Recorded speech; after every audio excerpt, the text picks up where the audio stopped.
Hey guys, and welcome back to another No Man's Sky stream. Today we're gonna do a variety of things.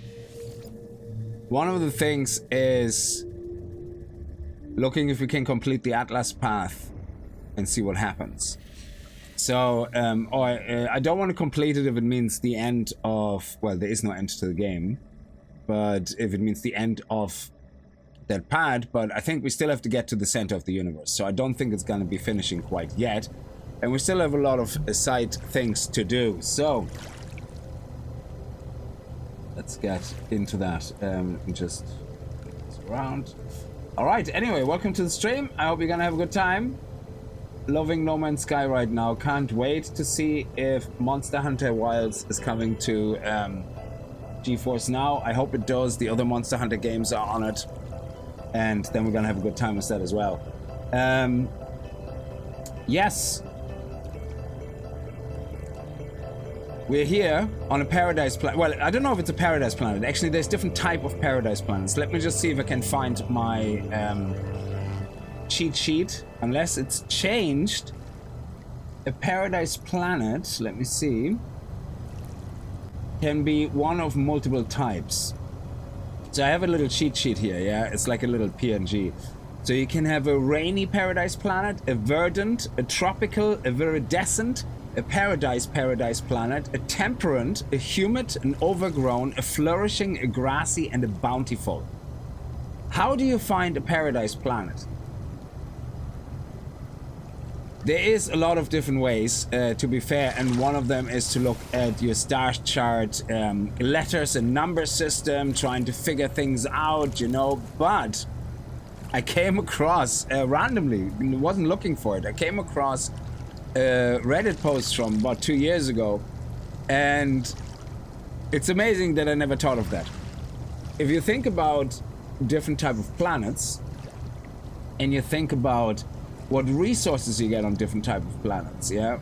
There is certain resources which happen more frequent or less frequent on certain type of planets. So, in this case, right now here, we are on a paradise planet, and it worked the first time, which is great. So we're gonna try it a few more times and see what we can find. And on this paradise planet, this one is a viridescent, whatever it's called. What is it called? A viridescent planet. Now it has high sentinel activity, and it happened to have a lot of water. That's not a guarantee. That's just, you know, it has a lot of water. Yeah, it just happens to be. And there's also a lot of landmass further down, so it's not just water. I don't think the water is very deep. I actually have no idea. It's not a water planet like from the New World water planets. It's just a water planet. Or a planet with water. But we're here because I want to start slowly, and I also have a ship down here somewhere. Where is it? There's a crashed ship down here somewhere. There we go. That's why I'm here. I mean, it's deep enough. I mean, it's like nearly 100 U. But this is basically, if anybody only started playing No Man's Sky now, you will find that if you played the expedition, you had like really deep water planets. I mean, we're talking like 1,000 meters deep, yeah? Or units deep. And this one is just 80 units. So usually this is the most normal water type planet you actually had in No Man's Sky. I think the deepest people found were like maybe 200, 300 units. But you really can't build a reliable base, because look, if I build a base here, you can see the damn thing from the top. It's not really underwater, so I can't wait for us to find those really deep underwater places. We should get to them soon. There is a quest line called Atlantis ID or something, and I think that is where we start. That is where we start. Let me make sure I have the right thing attached. Where we start seeing really deep water. There we go, nice. So I just basically used my ship tracker to find this ship. So let's see, this is a big planet with a lot of water, so we could find a few. And I just wanted to start with that to you know, wait until everybody's online, joins the stream, so we have a little bit of something to do in the meantime while we wait for people to come in. So Zangraf, how are you? Biggles Gaming, you were early. Thank you so much for popping in and saying hi. Crimson, how are you? Your whore Crimson have returned from the market. Slave ship, yes. I still have your slave ship. I still have you. Yes. We're not selling you just yet. We're going to upgrade you at some point. We're gonna get a nanite farm going and all that nonsense. In due time, we're gonna play through No Man's Sky properly and, you know, taking our time. There is just nothing much else to play. We're gonna play more Alien Isolation. I think we can play that through in about 5 streams or 6 streams maximum. Monster Hunter Wilds is coming up. I want to kind of continue a little bit more of Everspace, because Everspace I actually wanted to play through the story once at least, and so we'll see. Yeah, once No Man's Sky is settling down a little bit, we kind of bring in a lot more other things. But anyway, so let's have a look here at the ship and see what we got here. There's the beacon. The stress beacon. I don't know if we have to talk to that or not. I have no idea. Investigate. Oh, take multi-tool. Hell yeah. It's an A class as well. Holy shit. And it's an alien one? Oh, it's a pistol. It actually looks pretty badass. I like it. I love the design. That is so cool. And it's an A class already, so we could unlock some of these and move our stuff over even. That is really, really good. It saves me actually nanites, but it's a starter pistol. I want the starter pistol fully upgraded. It's just something I want to do. That is really, really cool. Nice. So we're gonna take that free multi-tool. We might actually, well, we sell it. It's an A-class. It has a really cool design though. So let's take, I have my ship up. Oh, look at you. You look beautiful. Can I ride these guys? Can I ride the fishies? Can I feed them? I don't know. I actually never tried. Your slave ship is back from the market. I bought my freedom. I start Once Human yesterday and joined it to fight. Yeah, Once Human is really, really cool. But again, once you get to a certain point, it's like, you know, it's like there's a lot of grind and it is still fun, but because I want to play a lot of other games, I can't marry myself to a single game like that, you know. Well, I married myself right now to No Man's Sky pretty much. Oh. Come on, dude. What are you doing? Oh. Where is that? Why can I not... Why is that something I can't scan? What is this? This is so annoying. There's nothing here. What?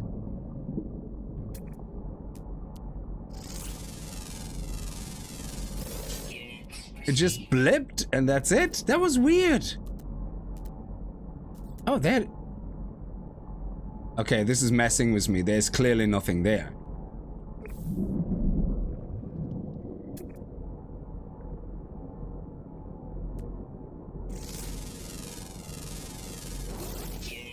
There's something messing with us.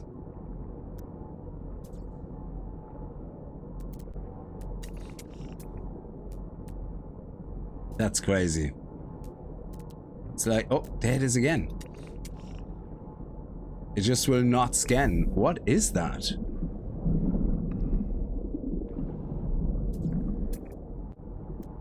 Oh, there we go. Nope.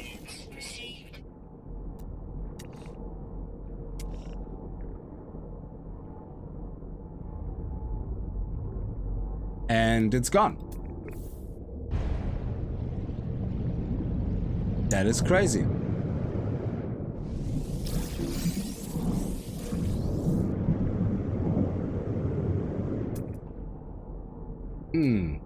Maybe it's underground or something. Yeah, it's pretty creepy. Something watching us from the beyond. Okay, so let's take the ship. Let's see if it's in B class, A class. Okay, it's a B class. That's fine. Let's compare. Claim the ship. We might actually keep that one for the wings, because it's not very expensive. But let's see if we can find a new ship.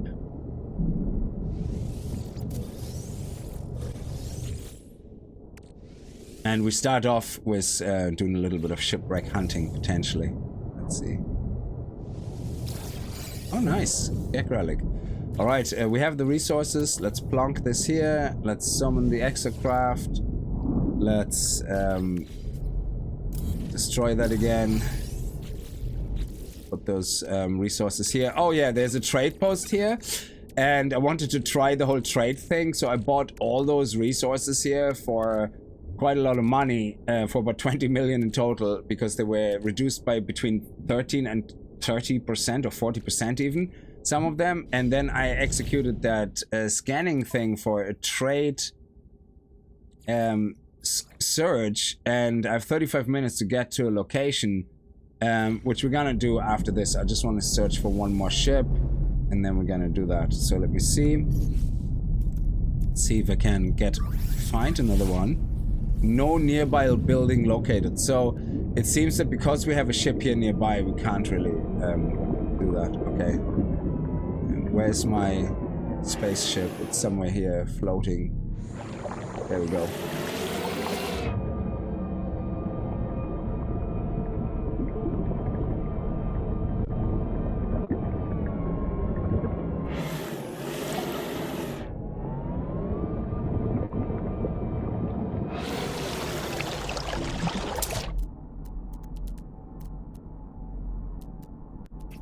Interesting.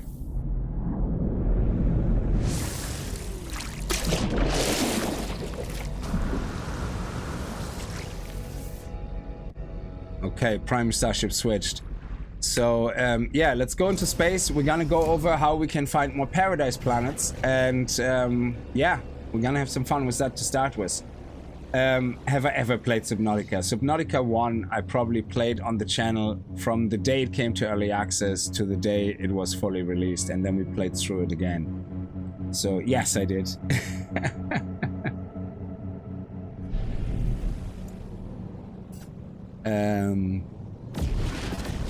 I don't know how many hours I have in that. Actually a good question. Way too many hours. But yeah, so Subnautica, I'm trying to ignore it while it's in early access, because it actually ruined the game for me nearly. So I have about 200 hours in Subnautica, yeah. So it ruined the game for me because I was playing it so much during early access. Every time an update came out, by the time they had the full release, I had to force myself to actually play through it. But I wanted to play through it. So what I'm doing now is for every subsequent Subnautica game, I just ignore early access. I'm not getting into it. I ignore all the videos about it. I don't care. And then once they fully release, I'm gonna play it. Because to me, Subnautica, even though it has a lot of base building aspects in it and survival, for me, Subnautica is about the story. And I really like the story of the first one. The second one was mid. I lost interest halfway through. All the base building in the world couldn't make me want to play it more of it. So I hope with the next Subnautica, they actually focus more on the story and make it interesting and not so weirdly, incoherently predictable. It was weird. It was like the story in the second one was more of an afterthought, but it looked good. It had really good stuff, but I think they really have to go back to, you know, write the story and then try to make the game around the story rather than creating all the things that could look amazing, create the multiplayer, create the biomes, and then try to fit a story into it. So that's what it felt like with the second one anyway. But even if it wasn't the case, it just felt like that to me. So I couldn't really play it finished. I couldn't play through it.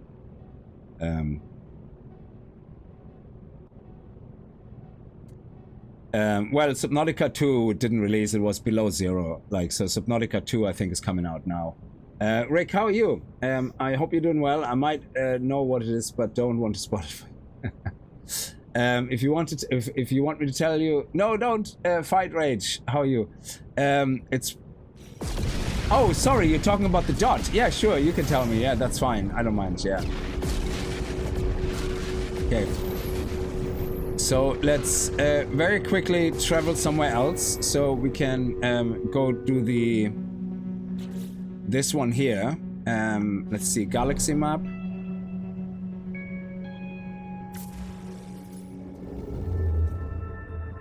Current mission.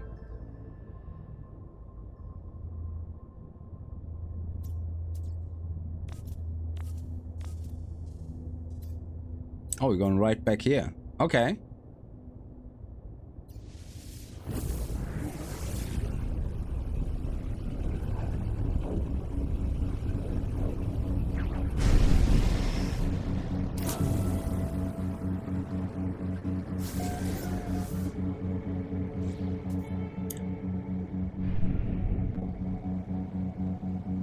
So I was already here, but what am I looking for here? Where is the icon?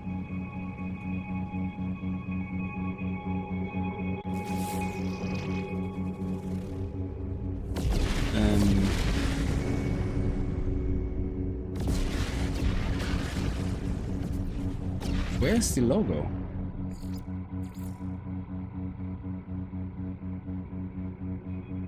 A search and trading activity has been detected in the Lockett CISO system. My ship's economy scanner detected a trace search event in the nearby system. If I can locate the materials currently in demand, there could be... Oh, okay, so what I have to do is actually... I suppose what they want me to do is do this, is it?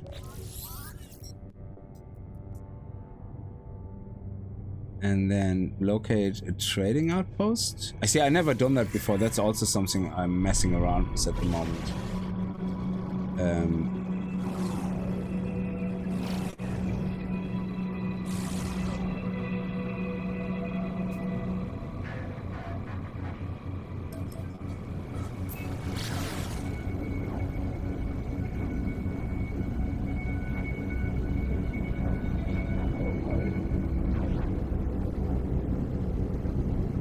No, the reason I'm saying below zero isn't number 2 is because there is a Subnautica 2 in production. So, below zero was Subnautica DLC basically as a separate game. So it was kind of expanding. It's. Oh, what is that? What's going? Oh, is that the living ship thing? Oh my God, they're doing everything happens at the same time here. What's going on? Yeah, my living ship heart actually grew. You're on our path. We'll see. We understand where it leads. It is necessary. Perhaps we thank you. This is what I love about this game. It's like you're in the middle of doing something and it goes, oh, by the way, duh, here you go. We see. We understand where it leads. It is necessary. Perhaps we thank you. Perhaps. The words of the ship. So it's basically Subnautica 1. And then, you know, below zero storyline, because I think it's connected in the sense that it's the sister of the character in the first game or something like that. I don't know. You know, one of the characters in the first game is the sister of the character in the second game. So it's kind of Subnautica 1.2. But now they're doing the Subnautica 2. Which I'm not sure why they didn't call the first one Subnautica 2. I'm not sure. But to make it now a 2, there must be some tremendous and huge differences. Because why else make it 2? Because if it's just 1 with an extra storyline on a different planet, then it's still the same as 1. I don't know. I get confused why people do things like that. But it is what it is. Let them be.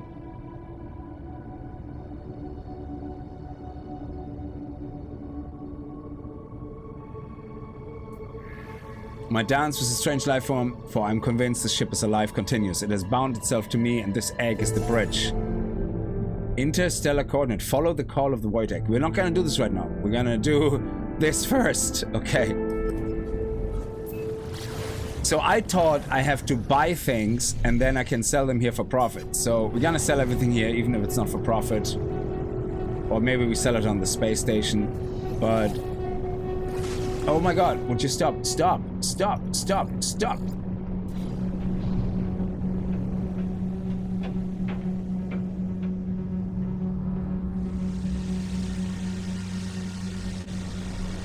So let me see how this works, because this is one way of making good money. A lot of people actually on Reddit saying, oh, I love doing trade missions, trade searches, you know, whatever. They go on for a couple of hours, and lung-burning night wind. Oh, lovely. I love myself a good bit of lung-burning night wind. So let me see, what is here? So if I sell things here, you see the way, that is what I did. I bought all these things here for loads of money, and I'm gonna buy them all as well, because surely we can sell them. We can sell them for a lot of profit here. Ugh, you're annoying.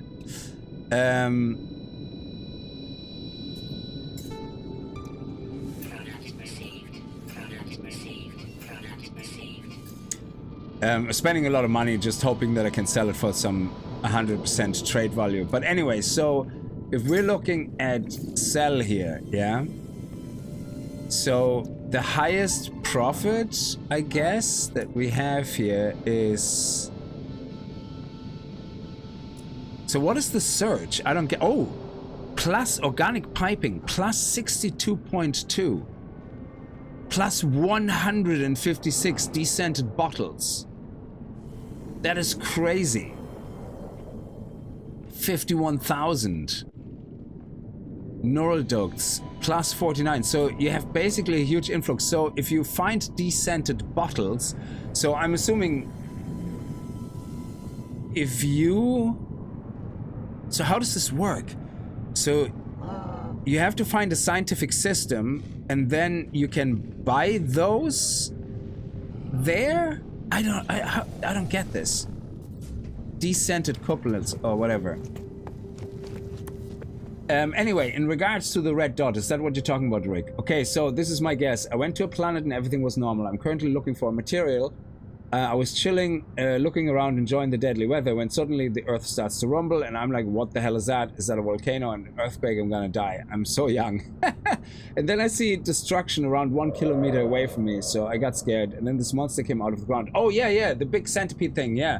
You actually have to get quite close to be able to scan them. It was a huge centipede-like monster, yeah, moving like if he was flying underground. Jumped out of the earth, yeah, but they move pretty fast. And you will see them eventually, yeah. They're actually really awesome. I tried to get close there, I wanted to try to feed it. I don't think you can actually interact with them, but they're so big, you have to literally get into your ship and fly right to it or something when you see one, and then jump out and scan it. It's really hard to scan one. So yeah, I actually haven't managed to scan one yet. It's just, they're so large, you don't know exactly how far away you are. It's terrible. Subnautica 2 is probably be called the devil's anus if it's bad.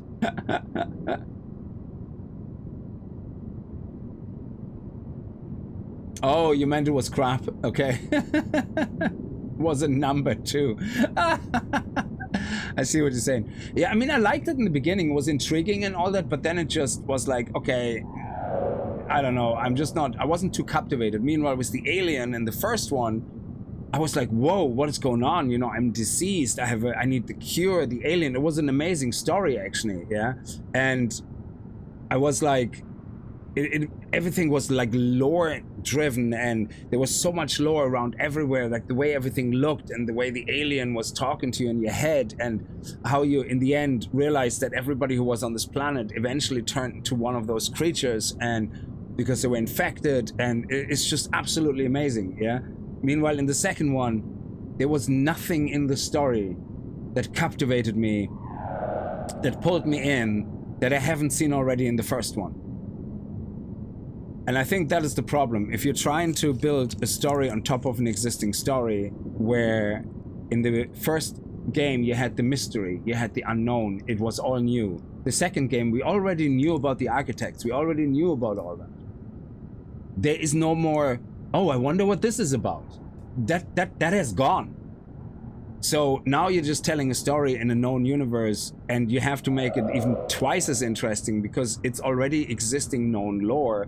The whole, oh, mystery moment is kind of gone, yeah?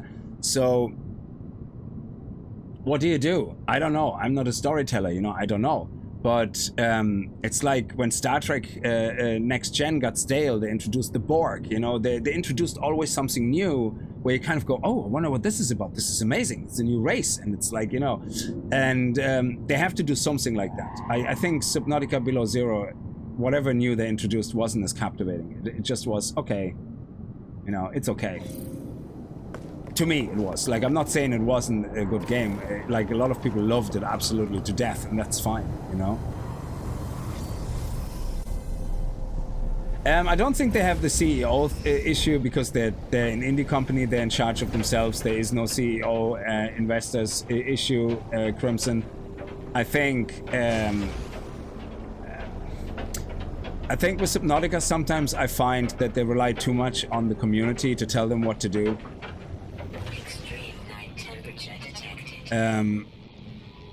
And I think they should just not go into early access. They should literally just write the story, do the game, and come out and go boom, dazzle, mind blown. I think the whole early access process ruins it for me in a game where everything is a mystery, because if you play it in early access, by the time it's finished, I lost interest. I know the mystery. Yeah, it's like, I don't know, narrative games are terrible for early access, I think, personally. Narrative-driven games just make not good early access games, because you ruin the narrative by the time you're in the full release. But again, that's just my own thought. Unless you have an episodic thing where you finish something and get people hooked and they want to see more, and the next episode comes out. Episodic things are fine in early access, but when you have a full game with a story and people have to play it over and over and over and over until it's fully released, it's like, I just don't want to hear it anymore by the time it's coming out. So yeah, where are we gonna sell all that stuff now? So I kind of wasted my money on that. So we have to find a scientific trade search. So we have to try to find a scientific system to buy the resources they want, I guess.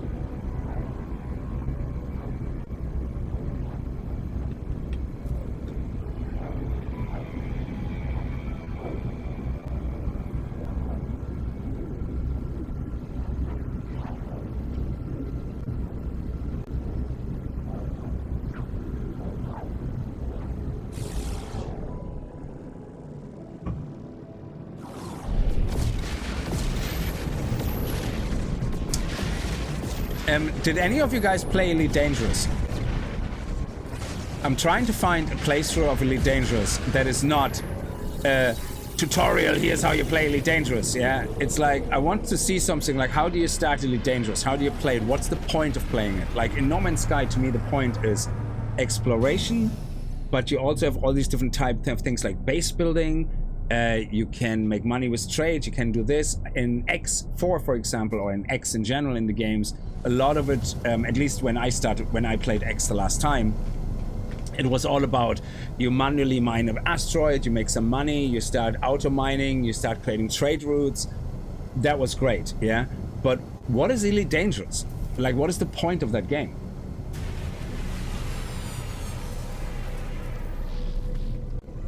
Like what? Like I can read the description. It's like, you know, do what you want. You know, become, you know, somebody, you know, whatever in the universe. But I don't know exactly. I don't fully understand. Like, I know people say, "What do you do in No Man's Sky?" And it's like, well, yeah, you do. It's yeah. I'm gonna sell that all at a loss. It's just gonna be what it is, isn't it? Yeah. Yeah. Screw it. I'm gonna sell it all at a loss.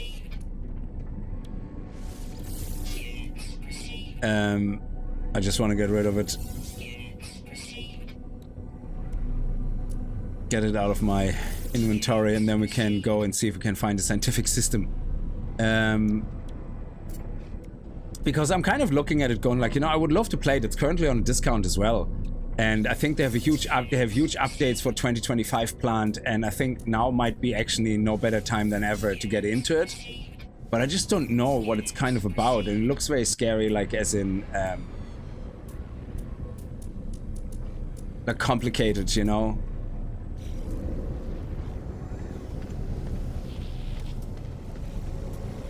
Yeah, so the thing is, it says to go to a scientific system and then come back here to sell it, I guess, because this is not a scientific system. So let me see if I can find a scientific system somewhere. So our current space station that we're in, where's the current one? So network restricted. So we need, this is not scientific. This is scientific here, I think. Yeah. No, economy, alchemy, advanced. Well, I assume that's scientific. Material fusion, high supply. Oh no, this is scientific. Research and development.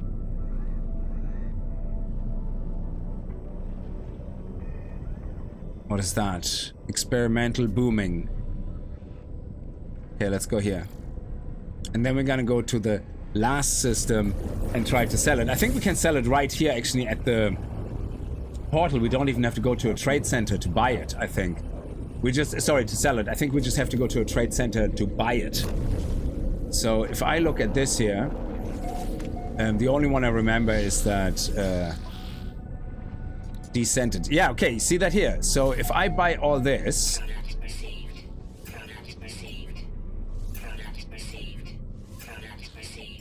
we buy all of this at -9 point, yeah? Now I'm gonna go back here.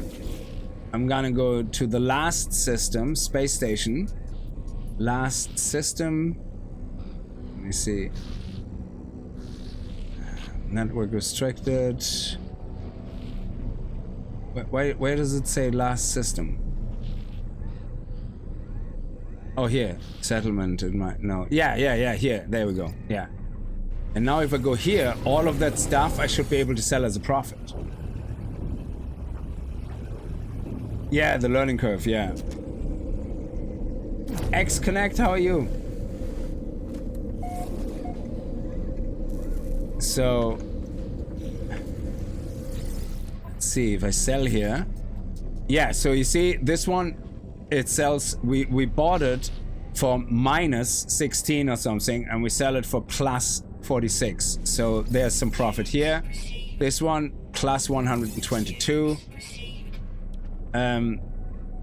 Okay, so this one, I have to actually make a note, I guess. And then we have this here. Yeah, these ones didn't make any profit. These ones here, 100%. +38. And that's it. So if we look at here now, yeah, we still, neural ducts, we still have, neural ducts, we still have 14%. Sorry, +14%. So is there anything higher than that still? +18%. So yeah, descented bottles still give a huge increase, and the neural microscope. Organic piping. So, okay, let me make a screenie of... Okay, descented bottles, and then let me make a screenshot of that. That I remember these things as well. We still have some time, do we? Yeah, we still have 13 minutes. So if I go back now to the previous system, which was this one.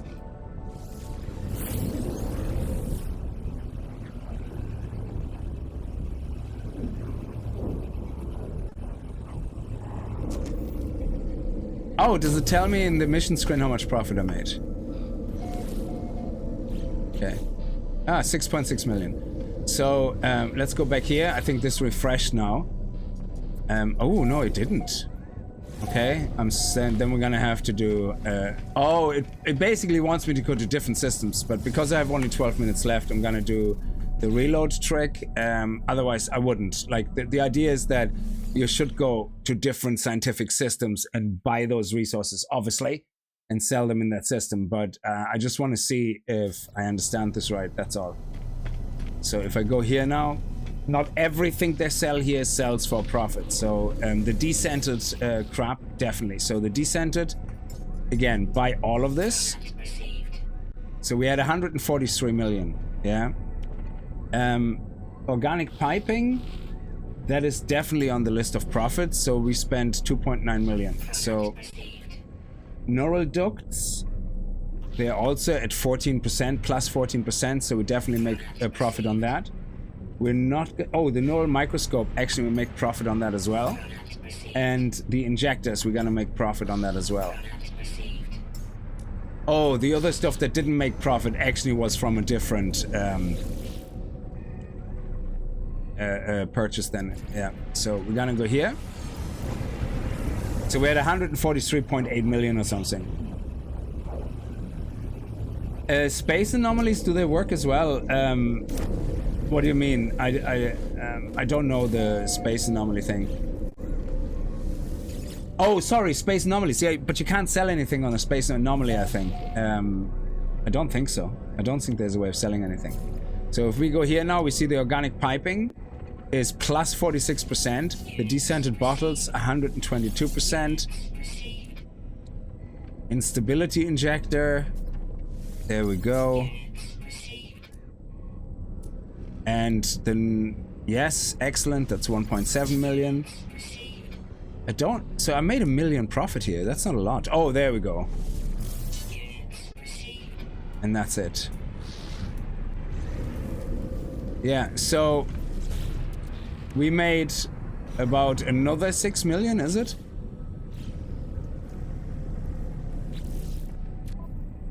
Yeah. So that is actually great. So that's great fun. So you just basically go from science system to science system, buy everything, then come back here and just massively unload everything. Is there anything else we have left to sell in the ship? No. Okay. That's actually pretty cool. I like that. The void egg, it did something. What do we have to do with that now?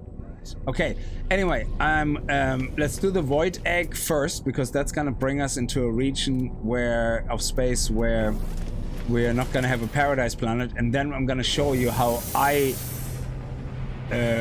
found on Reddit what you can potentially do to find a paradise planet very easily, which is nice. Oh, what do you have here? Looks pretty awesome. Oh yeah, we want to go to the space anomaly to fix the ship. Yeah, we're gonna do that in the next system. Okay, so let's go. Let's execute Starbirth. The strange egg I carry called out to another organism. A bizarre hybrid of starship and living being. It now hums a strange music calling me towards a paradise, a gentle world of life and water. Oh, we might find a paradise planet just from that, who knows? So, I can see how people find... You know why I love No Man's Sky, yeah? I didn't know much about the trade thing, yeah? And I was like, oh, how does this work? And I expected some complicated thing, because I don't like games where the economy thing and setting up trade routes is so complicated, where you have to travel really far, get the prices, then go to another far system, see if the prices are worth it. You know, to set up a trade route like Anno 18, whatever, that is way too complicated for me, and it usually, I don't find it as instantly, as gratifying as quickly as I want it to be. But here, it's like, it tells you, go into a star system, like, you know, with the science system, buy the products there, and here you can sell them because they have a current surge of prices, so they will buy them for a lot more money. That is my type of speed. It's like a little more arcadey of an implementation, which I really like. And I think that is why I like this game so much, that everything you do here to make money, to do things, is not really that complicated. And it doesn't take all that long. I think the most awkward and longest way of making money here is growing plants to craft resources, to craft other resources, to craft other resources and sell them for profit. That is probably the most complicated thing in this game. Otherwise, everything is pretty straightforward. You know, it sounds complicated, but then it's not really. And I think that's why I really like this game.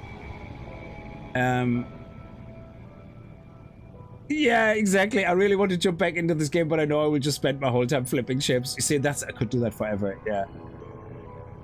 So 10 minutes work, yeah, but you see, I did a bit of a cheat there. I did the reload trick. What you're supposed to do is obviously buy everything from the station, then the station is out. you're not supposed to reload it because, you know, that's not the intent. You go to another scientific, you basically travel from science system to science system, buy everything out, and then you go back to this system.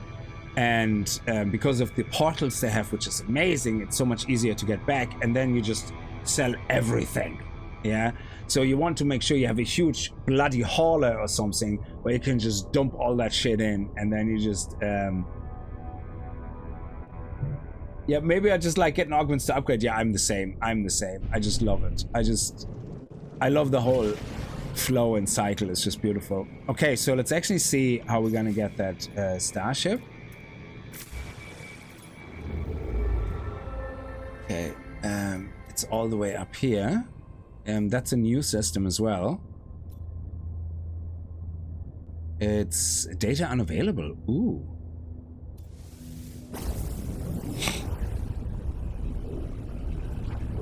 The shipbuilding is actually, again, it's arcadey, but I think it's pretty cool. The only thing I don't like about the shipbuilding is that all the parts you have to have on you when you build the ship.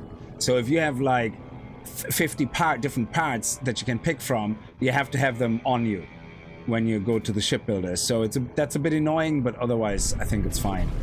I don't think I've been here before, so oh, this is a abandoned station. No ships are gonna be landing in here, but we have a teleporter in here, so we can use this.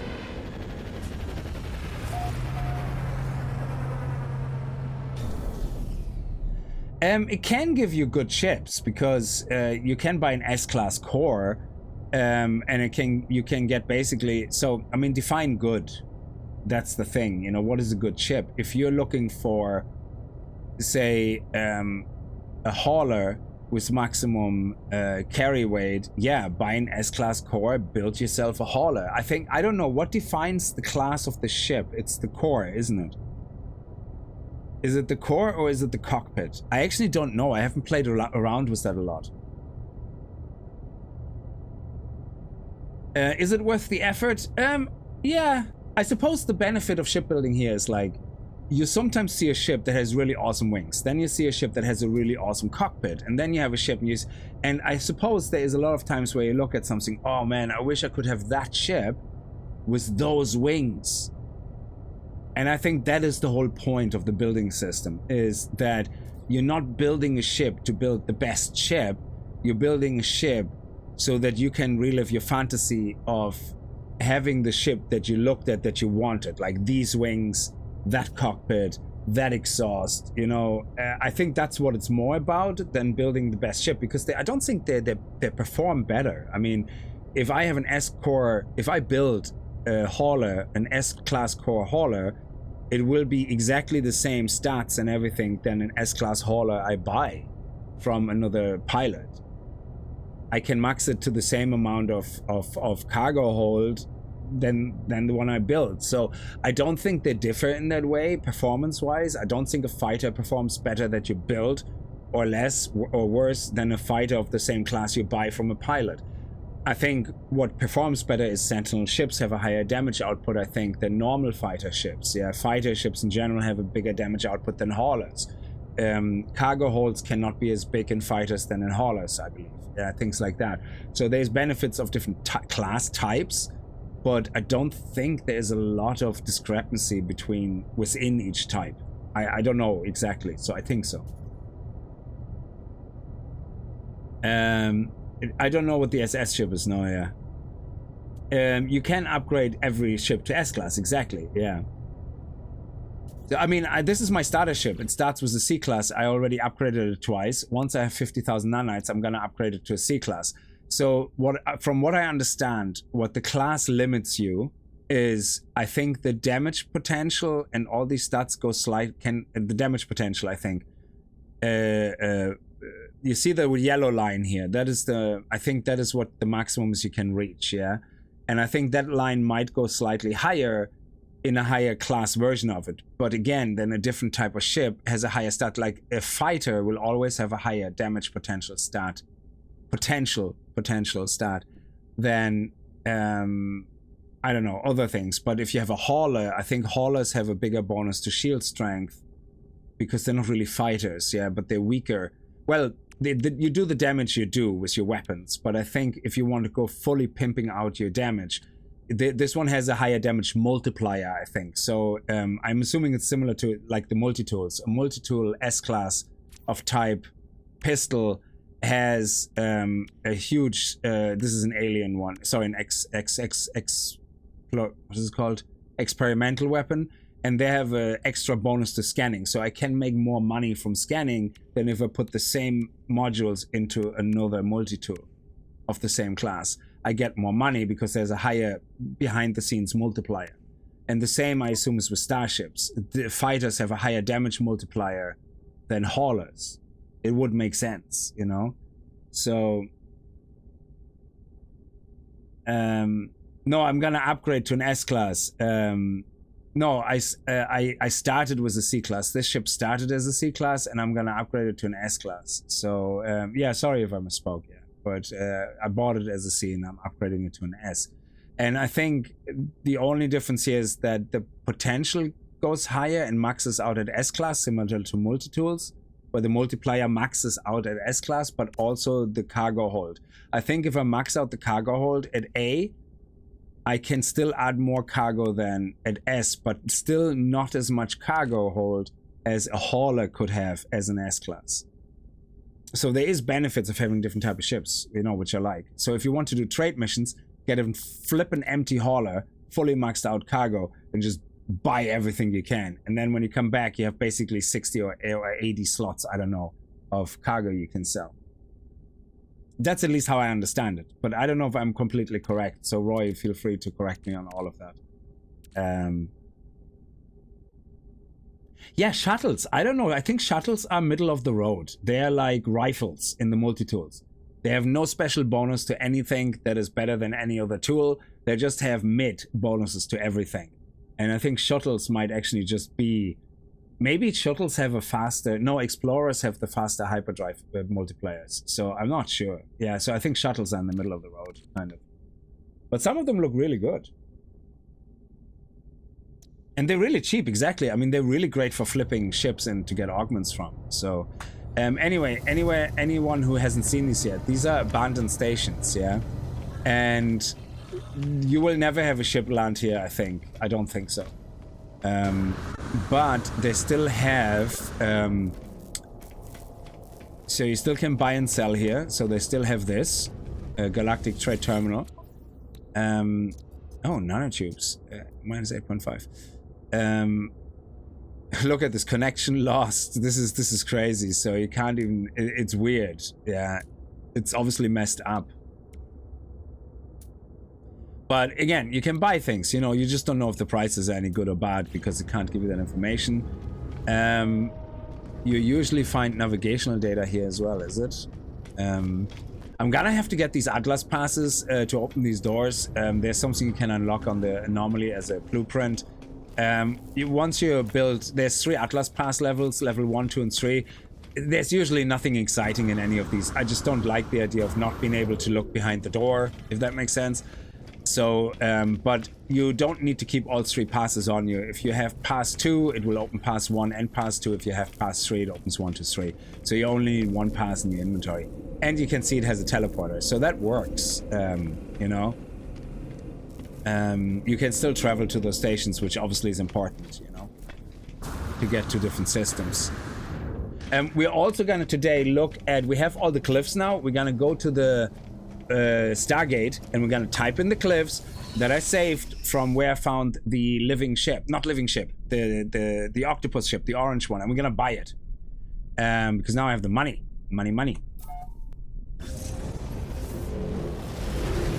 Yeah, it's just, I mean, it's just a waste of a slot space, but it's only 1 slot really, and I find my OCD is worth the slot that I can look behind those doors.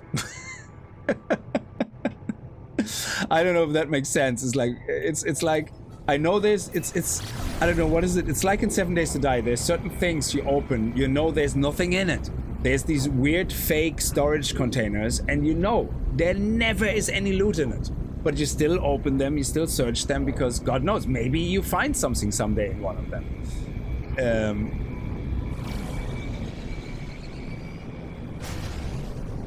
So it's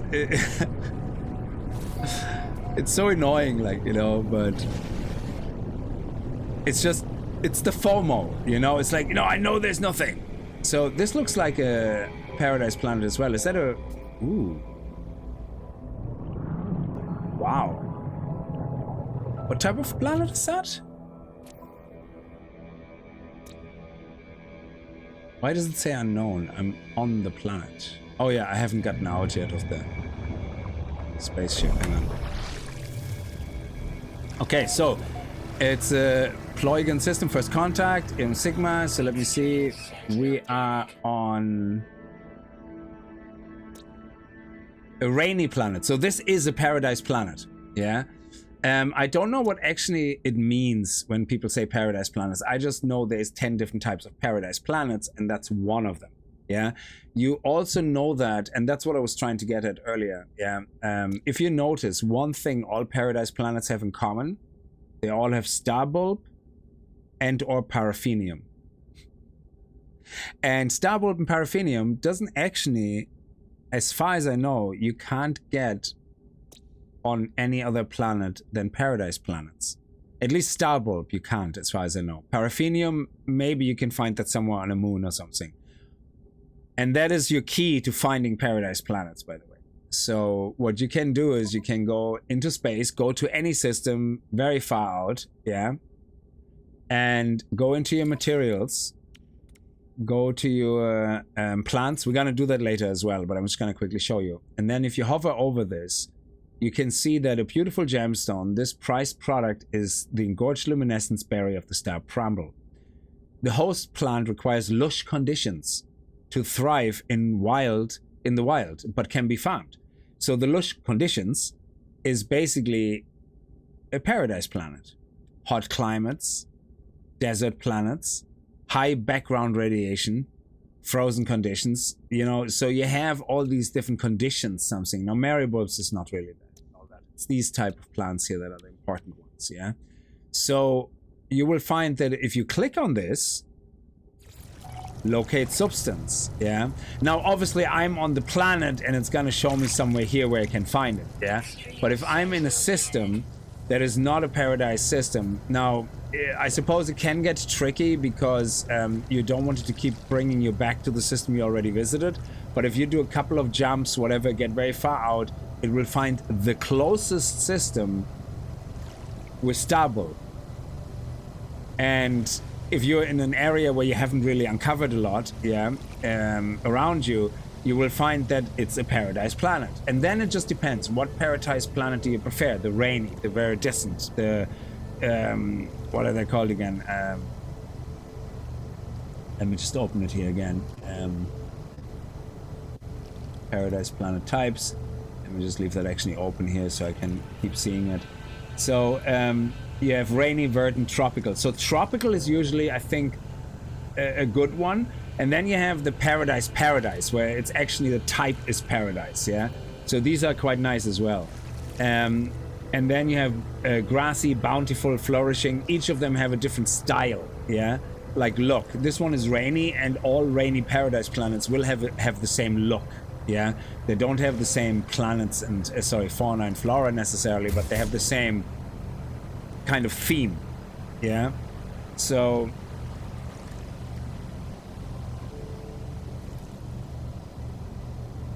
I went to a tropical planet and it was the hardest weather I've ever seen. Yeah, it doesn't mean it's friendly weather. I mean, this one doesn't have friendly weather. Yeah? So you can see here, this one is aggressive sentinels, actually. That's even that's terrible. You wouldn't want to build a base here. So only because you find a Paradise Planet, it doesn't mean that the one you find is, you know, amazing. Anyway, so we abandon our search here. We go back to Starbirth. There we go. 800. Okay.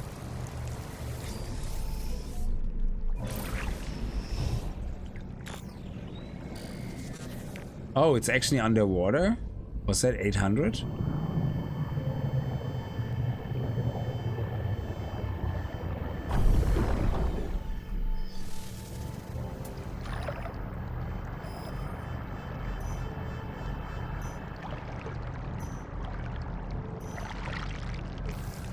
Um...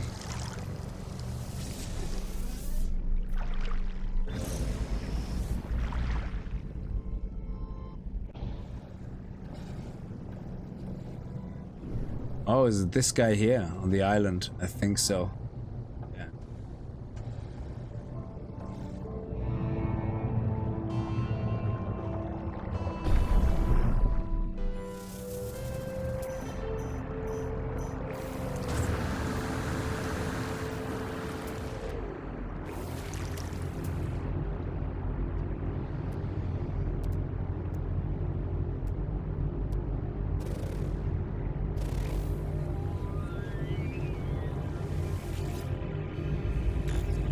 Retrieval in progress. Harvest program concluded. Machinery optimized. Biological core necessary with correct local sensors. Yet non-conventional insufficient progress processed. Diagnosis.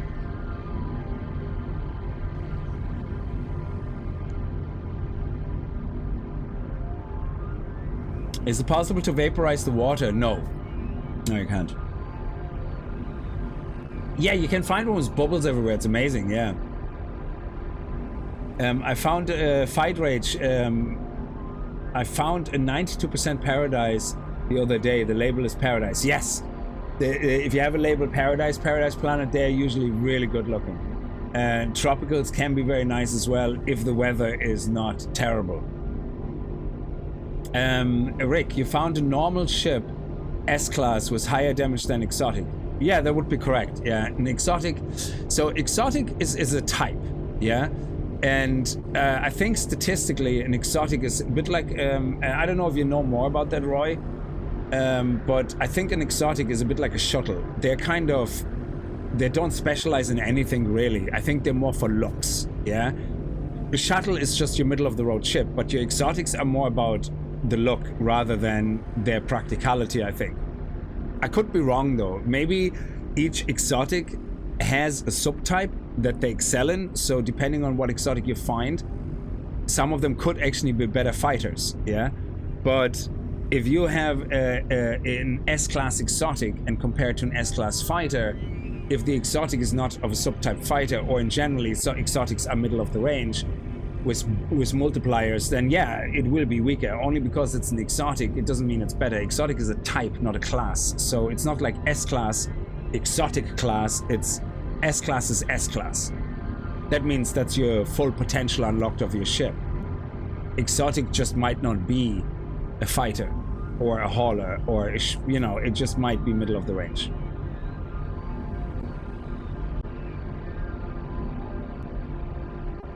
Oh, they're also, so exotics are divided into subtypes with different strengths. So I assume then you could find an exotic fighter, which would have then the same max multiplier than any other fighter. That actually is interesting. So that means I could collect just exotics if I can find their subtype. Because if I have a fighter and an exotic fighter, I'd rather keep the fighter. Exotic fighter, of course. That's interesting. I like that.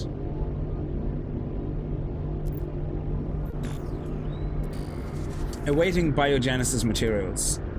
These words are translated, designed to be read by non-convergent entities. Convergence, I think, is the Kovacs. They're all kind of fighter bombers, but with different multipliers on parameters. Yeah, it would be nice if the game sometimes shows you a little more information about that, you know? Where the authors working beyond their brief had they become divergent, lured by the flesh they had created. How many others have walked the same path? So we need to insert material. Okay, we have still material to insert. This is amazing. I love this. Ancient Kovacs machine homes. Okay, so now we have to... Impossible membrane. I have an hypnotic eye at home. Living water? Oh! How do we get living water? Well, we can get a hypnotic eye from here somewhere. I'm pretty sure. Okay, show me, show me, show me, baby.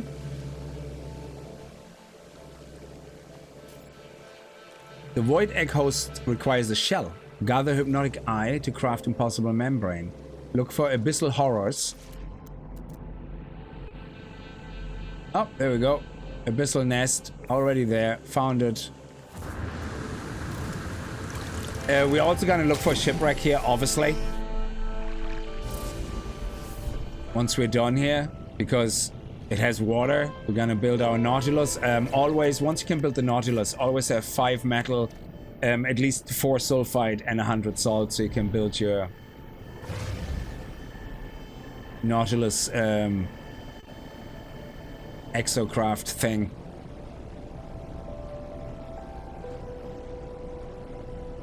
Oh, there's a website as well with these, yeah. So, because I have that, I have kind of the link to the wiki page for the multi-tools where I kind of found out about the different multipliers. What is that? Is that just, oh, that's just a tree. I thought it was something amazing looking.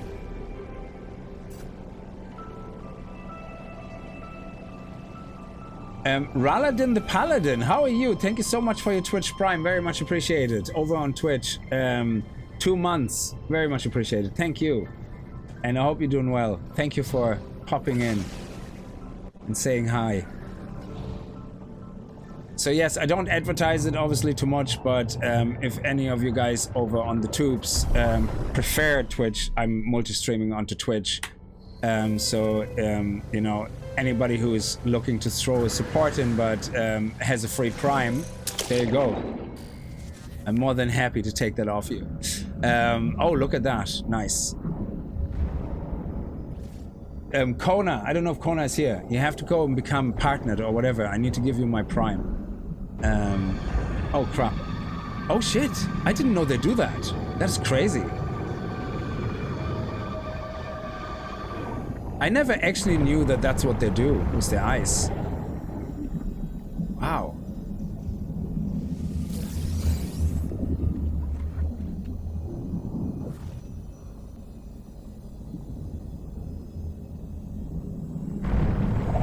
They actually take more damage into the eyeballs. Oh, where's it gone? There. Okay.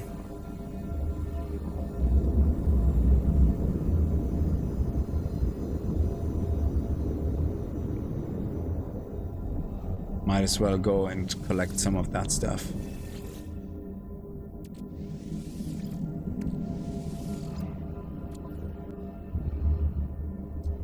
Okay, what are we getting here?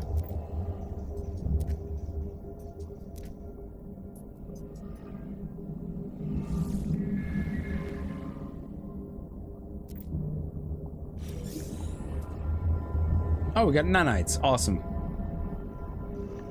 Let's get the mining tool.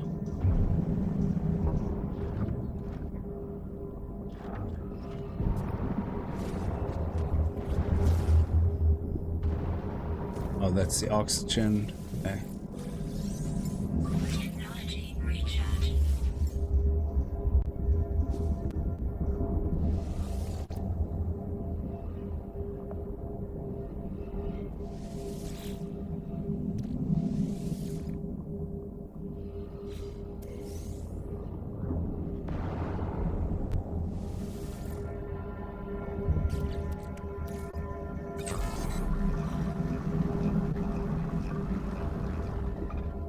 Okay, so now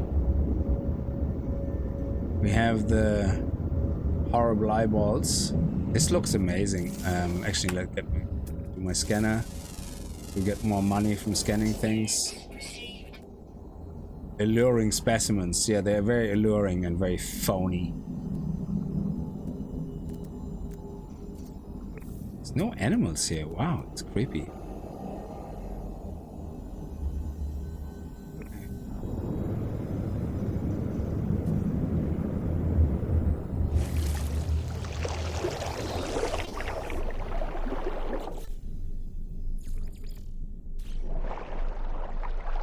Okay, so show me. Don't show me the emergency signal. The void egg host requires a shell. Gather living water to craft impossible men. Seek living water in deep space. Seek living water in deep space.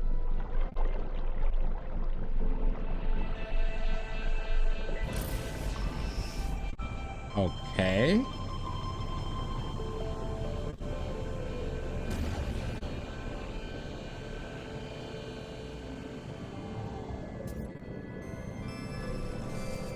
on the space station. Oh.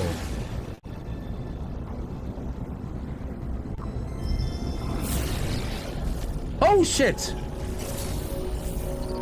Child of Helios, what the hell is that?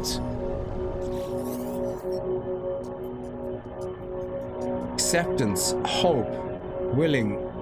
What?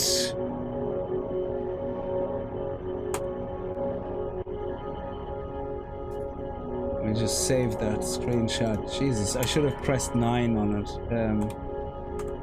Should have pressed my screenshot button on it.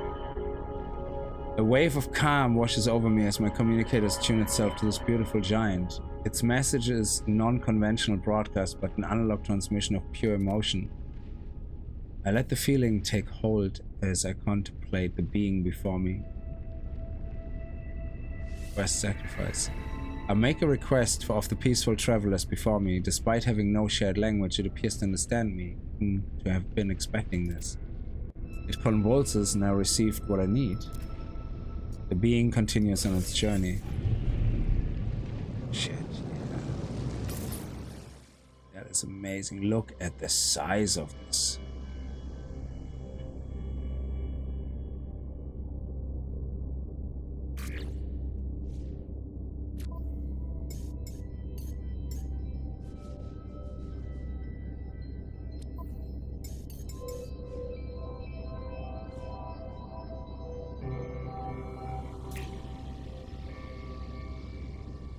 There you go. That's a lovely one.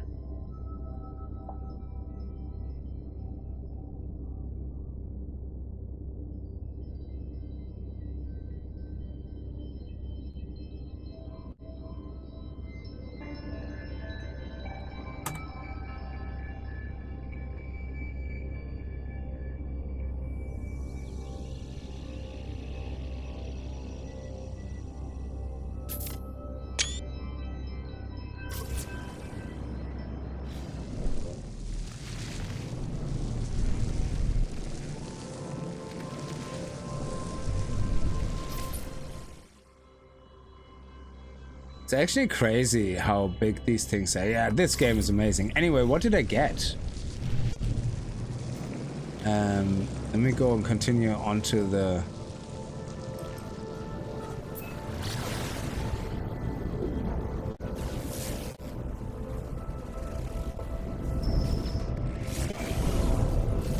Okay.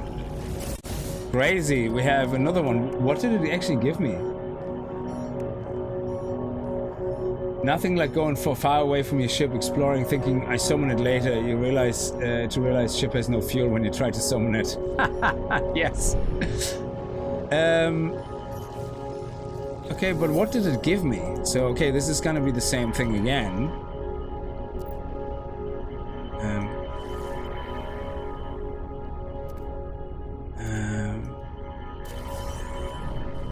Oh, this is actually, it gives me living water. Oh shit, that's how it gives me living water. I didn't realize that. Starship. Oh, okay.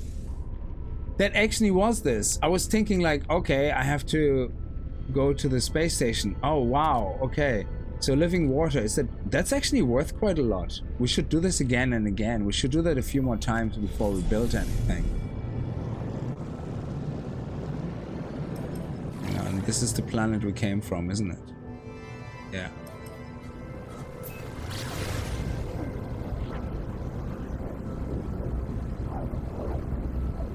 We get it again? Okay, let's not chance it. Anyway, let's build the membrane. Wait until it triggers the quest again.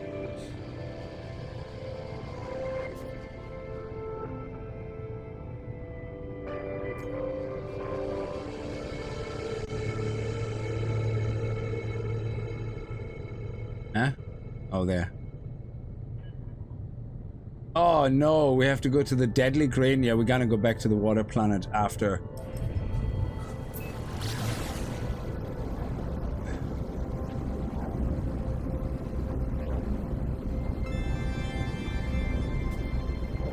Yeah, it's like 1,600 units. It's like, oh, but yeah, no, I just couldn't do it. Like, otherwise I would be sitting here for about half an hour, you know, going like, yeah, we're gonna farm that. It's funny though, isn't it? Like when you have these moments in a game, that's what I love about games like this, where you can actually farm more than you need and it doesn't disappear, and it's actually something you can make a little bit of a profit of. It's nice.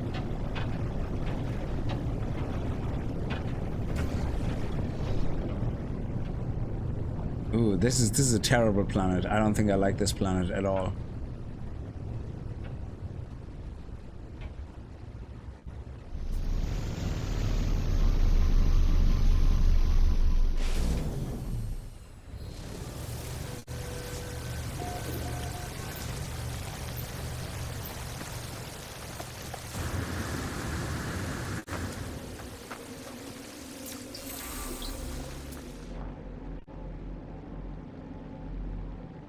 There's no creatures anywhere. Holy crap, it's like dead. Loads of buried technology though. Units received.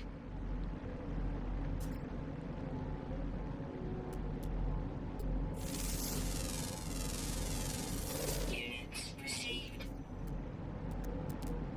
See, no fauna at all on this planet. No planetary fauna. No flora. Nope, nothing. It's an absolute dead piece of crap.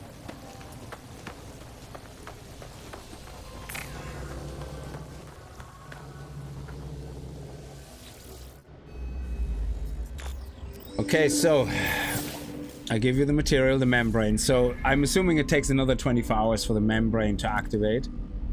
Where's the boundary between life and organic machine? Yeah, fragile shell. Okay, excellent. So we now have also a fragile shell that we have, and that will take 24 hours or something. So everything here we got takes 24 hours, 24 hours, 24 hours. And so it takes 3 days in total to get this. Well, 4 days maybe. I don't know. We'll see. That's pretty awesome. Okay, so now we're gonna have a cooldown again on this quest, I guess.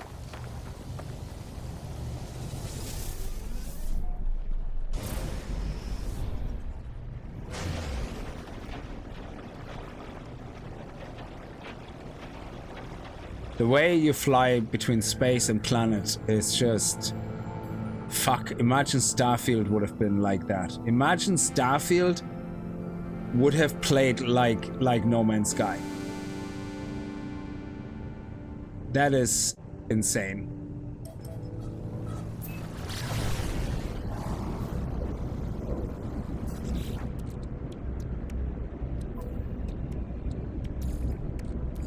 Technology recharge.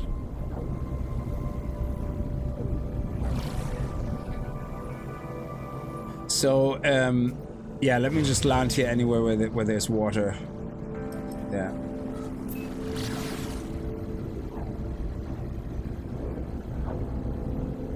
So we do that quickly here. Nice.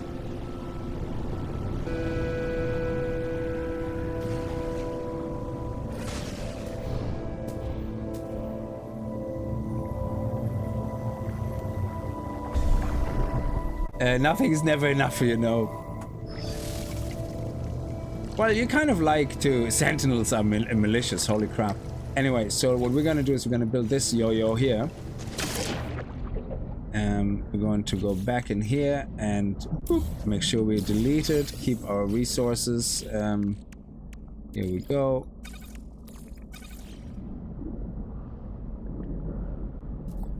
And let's head into here.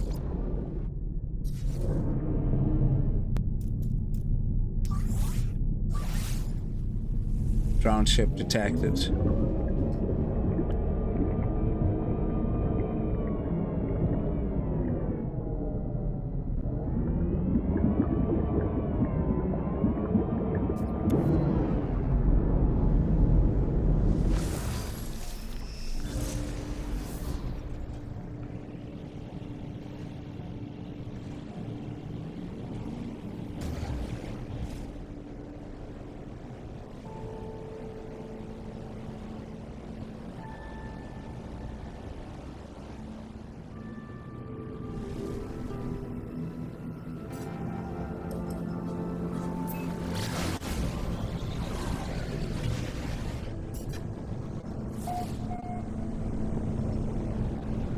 Roy Games, my only critique about this game is that there are a number of really poor designed missions. Instead of using exocrafts, you may simply fly the guns blazing, land, and mission accomplished. I suppose, yeah. So, I suppose some missions feel like you have too much freedom, I guess. I really like... my favorite type of missions, actually, in this game have to be the ones with the frigate.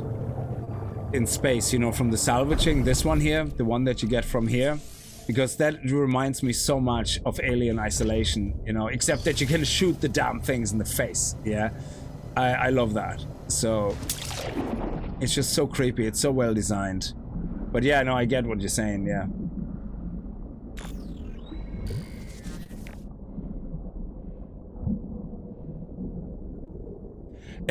Yeah, I suppose, yeah, Matt, you can limit yourself, absolutely. And that's what I do a lot as well. In this game, like earlier on, you could see I could just reload to buy more trade stuff if I want to be lazy. But I suppose the idea is with the trade missions is you go find all the scientific systems, travel to each, buy the resources. And I know people watch it and go, just go into your ship and reload your save and you can buy more. And it's like, yeah, but that's not immersive. That's not how it's supposed to be. So you can play like that if you want to, and that's fine. But I choose to go from planet to planet and do the trade thing the way I'm supposed to do it, yeah? Or the way I feel I want to do it, yeah? Oh, we got a hauler, actually. Ooh. If we ever find an S-class hauler or something, I'm gonna keep it. Until I find a better looking hauler. Okay, let's see if we get also a free multi-tool. Oh, easier done than so. Yeah, I know. Sometimes it's too tempting. Do you know? I'm gonna be honest. The amount of times that I was tempted to just duplicate these things with the refiner. If you know the glitch, you know what I'm talking about. It's crazy. Yeah, I literally sit in my planet and I'm like, I sit there for half an hour trying to chase these salvage data down, and I go, oh, I can just put it into a fucking refiner and just duplicate them. And that's it, and then I have enough for the next stream, you know?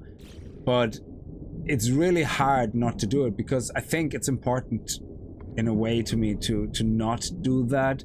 But if I do it, I don't feel bad about it, you know? I just think that the moment I start using those shortcuts, I will use them more and more and more, and then I just not really experience the game anymore. So again, no bad feelings to anybody who's doing it. I do it myself. I do, yeah? I just understand how hard it is sometimes not to do it. It's crazy.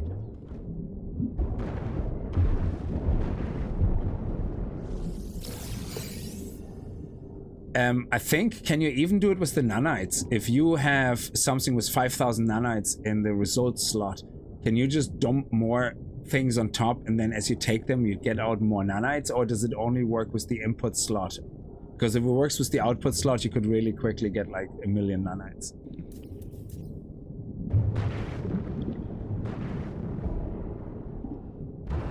Yeah, so, and again, cheat is actually the correct way of saying it, because you're not really cheating anybody. Because you're playing it the way you want to play. And that's absolutely fine. Yeah, so I think I would feel like I'm cheating myself, but it doesn't mean everybody has to feel that way.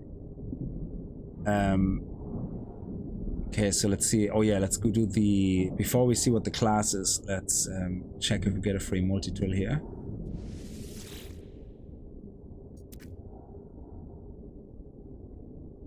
Oh, check the body. Tech, check the body. Tech, check the body. Check the body. Ooh, new multi-tool tech. Ah, place javelin. Yeah, we're just gonna sell that. Okay, so let's go. What do you think it is? It looks like a B class to me. I think it's a B class. It doesn't look that exciting. Oh, it's a C class. Yeah. Ah, it looks so plain. Yeah, we're definitely gonna take the cockpit or something of that. Most of these ships, like, you're not gonna make much money on anyway. Well, haulers are quite expensive though, so you could make.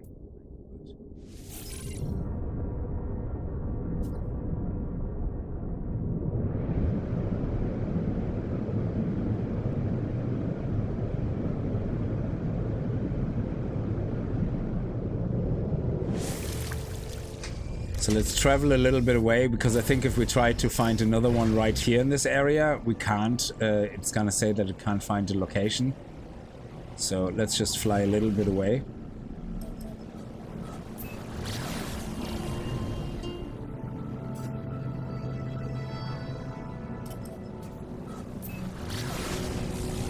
There we go.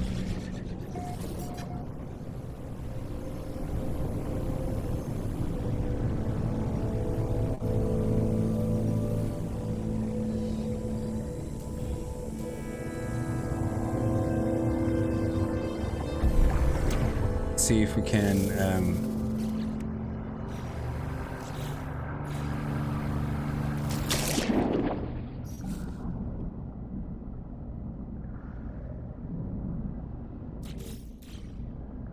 oh crap, I didn't summon the exocraft. There we go.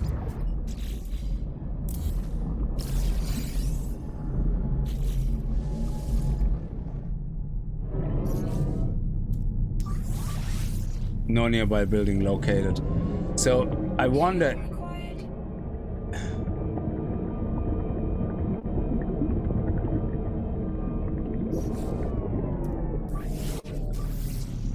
Yeah.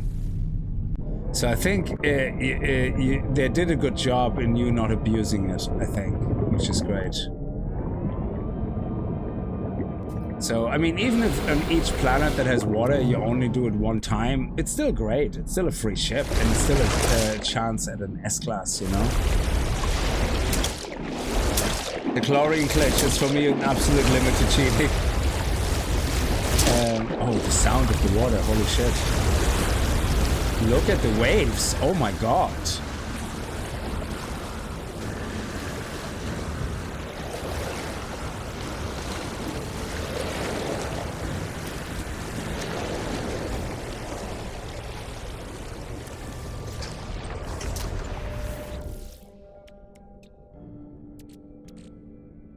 And they're good price, actually.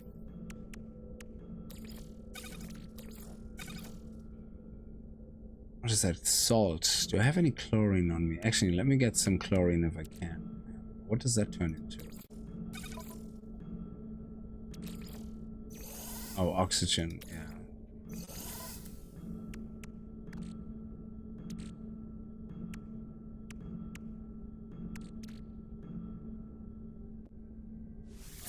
Oh, okay.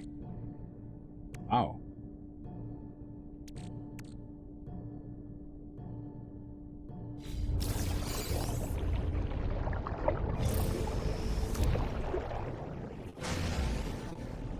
Okay, so let's go to a new system, and then I'm gonna show you the thing again with the paradise, how to find paradise planets.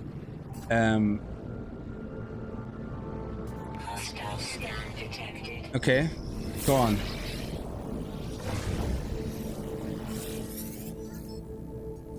This is a beautiful ship, my friend. It would be a shame if anything happened to it. Yeah. Goodbye, friend. It was nice knowing you. You think? You really want to let know? Okay, let's go. Hostile ships approaching.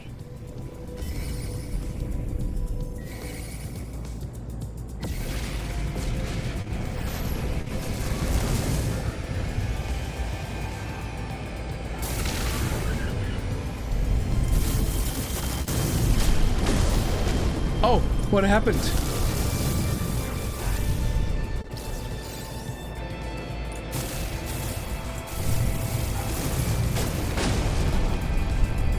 You okay?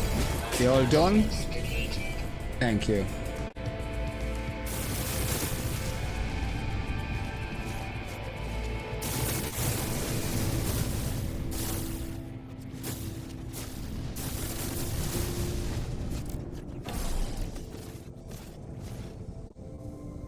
Okay.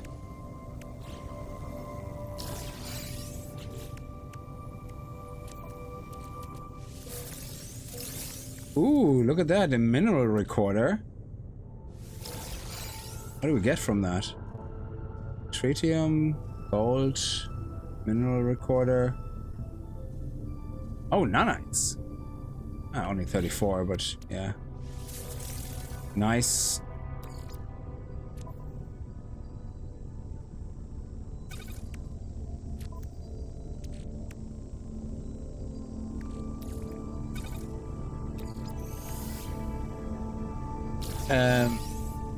I'm saying yes, you might have fun short-lived, but that fun is shortened dramatically, yeah. Yesterday your infra gun was about 23,000 damage, today only 15? Oh. Didn't notice. No, it's 23,000 peak damage potential.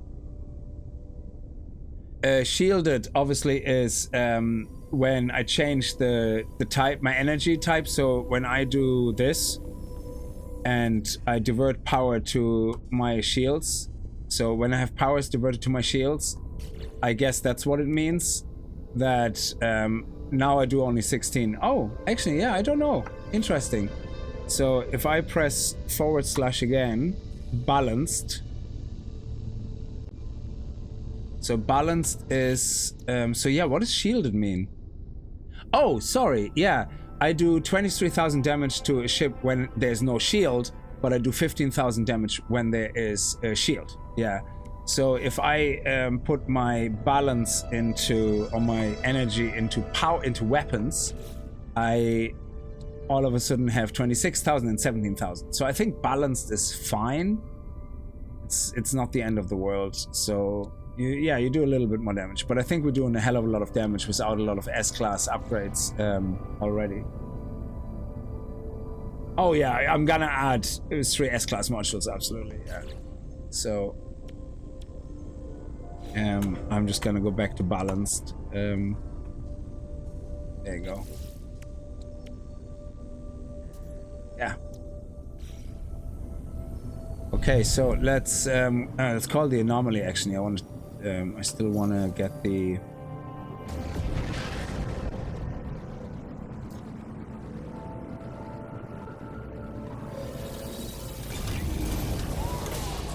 So let me see. So I'm assuming I can finish, or I can do the Atlas path to the Foreborn of Courage, to do the next one here, but in the end, only when we complete the Purge, when we enter the final portal, which I guess is at the center of the universe, will we complete that cycle, or whatever you want to call it. So we're gonna do this, and then we're going to check again how to do the Finding a Paradise Planet. Oh yeah, the Suspicious mod can be potentially better than the... that's right, yeah. But a Plasma Launcher upgrade, I don't use that anyway, so...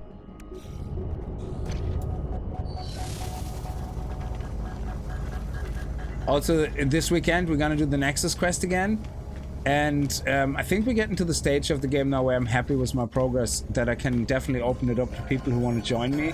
So Rick or Crimson, anybody who's playing it, you know, Roy, if you want to hook up and do Nexus missions, you know, that's great, we can do that. We can do the, I don't know if you can share the emergency signal scanner missions, like whoever instigates it. I hope they can share the quests, if that's possible. That would be pretty sweet.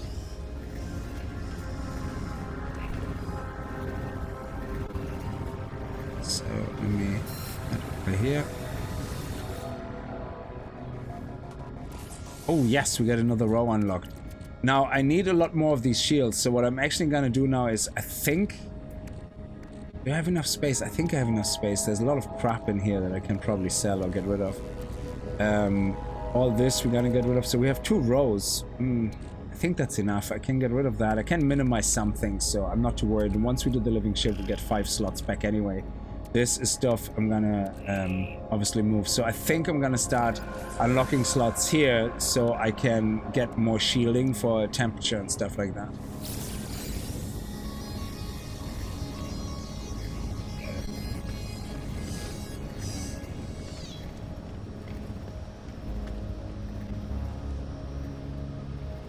Well, it depends how you like to play, Crimson. Like, there's people who actually play this game and like to build different things on different planets, regardless if they cheat for whatever. I mean, you can play this game in creation mode, where everything is free and doesn't cost you anything. You can build big bases, and there's people who spend thousands of hours doing that.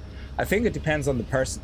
The only time you're really cheating yourself out of the experience is if you intended to play it one way but didn't. So if somebody wants to play it that way and that is how they wanted to play it, then they achieved the maximum experience they wanted. So to them it wasn't a waste of money. So I think it's all subjective. It really depends what your own personal aim is on how to play a game. There's a lot of people who pay like a fortune for games, especially free-to-play games, dump $1,000 into the game on all the pay-to-win stuff, play the game for a week, and move on to the next game. And to them, that is how they prefer playing the game. To me, that's a waste of time and money, and you're not really experienced in the game. I think it's ridiculously stupid. But another person finds that their best experience. So I think it's very subjective, and one experience can't be applied to another person that easily, I think. There's a lot of things I don't find interesting in games, and I wish I could just duplicate glitch certain things because I couldn't bother doing the grind, because it's that type of grind is not fun to me. But in this game I just haven't come across a lot of it. I enjoy pretty much a lot of the grind here, like for most things. So sorry, I'm looking for this guy here. Let me actually upload all my data first, just in case that makes any difference. I don't know. I got 300 nanites.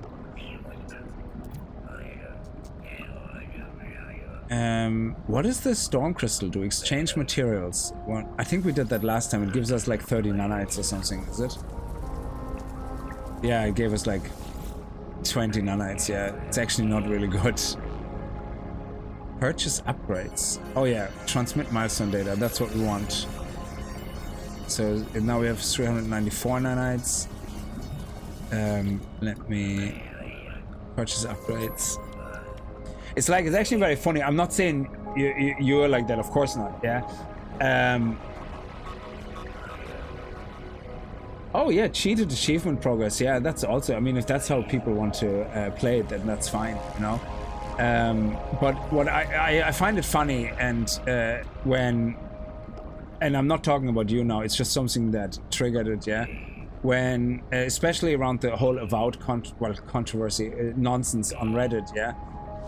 There was a Reddit post which said, can you tell me, I think it was a Steam post actually, can you tell me your honest opinion why you think this game is good or bad, without generalizing, you know, oh, this is woke trash, you know, but give the reasons what you think the game is good or bad, yeah? And somebody said, well, I find the game is mid because they gave the reasons, you know. I think the combat is good, but it's very basic. I think the world is dead and it's lifeless. The NPCs are lifeless, yeah. I think, and to them, their opinion was, I think seeing pronouns in a game and a character creation takes the immersion out of me in a fantasy game. They're entitled to that opinion. They didn't say it's bad or good. To them, it was just not something they're happy with. It doesn't mean they're anti-woke or woke. It completely is irrelevant, yeah. It just is something they didn't like, yeah.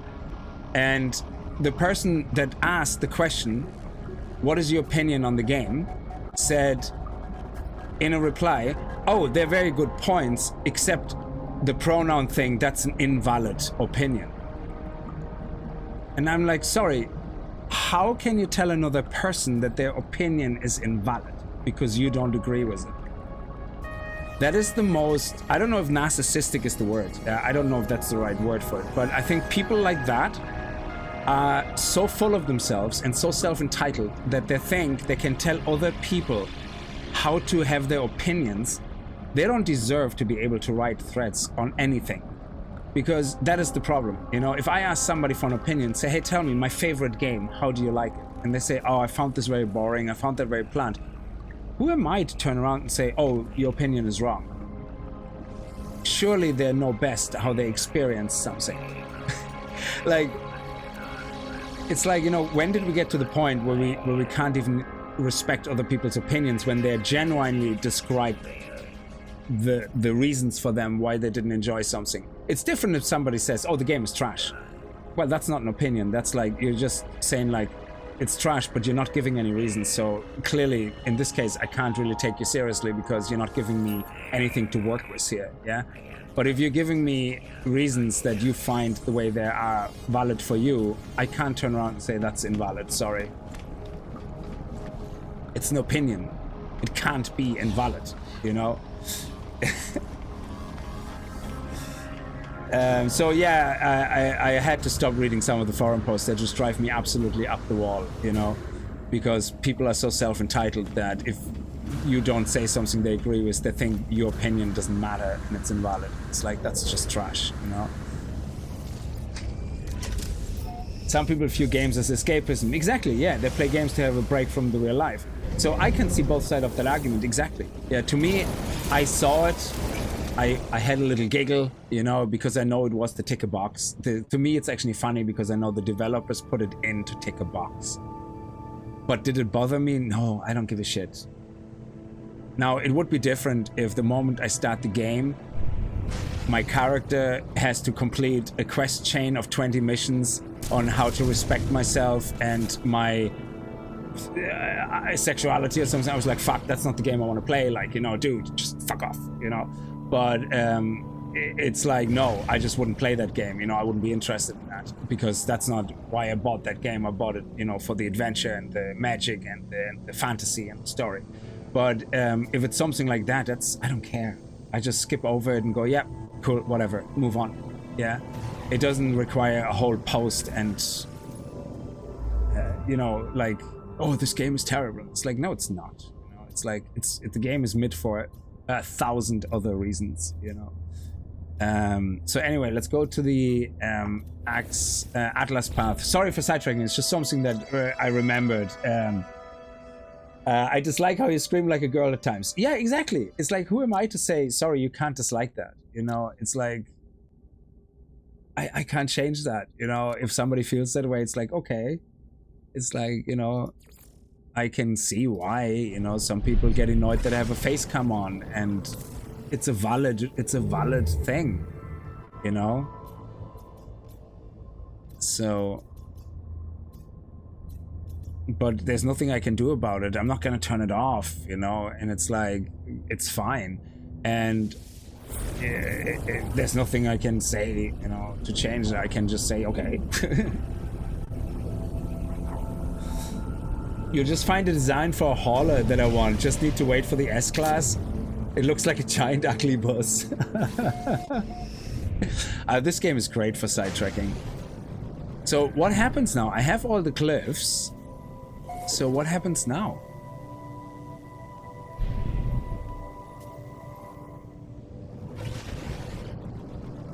I mean, how many of these Atlas visits do we have left? A quick Twitch reactions are the thing of the past for me. What is that? Sorry, I like the setting, space exploration and so on, but honestly, I'm not 20 anymore and I do not have the reflexes as younger. This game's somewhat slow, chilling. Yeah, I find myself the same, that I love still playing games like Call of Duty, not the Call of Duty, the, you know, the Warzone, whatever. I love playing these. I still actually love playing Fortnite every now and then. You know, I don't have an issue saying that. Yeah, I actually think it can be a really fun game. Especially if I can play against people on the console, because I can dominate them, and I suck at this game, you know, but they suck worse, which is great. Well, unless you play against some people, but in general, I like playing things like Fortnite or Lego Fortnite or something, you know, but I just don't have the, well, Lego Fortnite is not a shooter, but Warzone, Fortnite, I just don't have the reflexes, you know. So I like playing them, but then after getting my ass kicked for about half an hour, I'm just like, yeah, you know, I have to find something else. So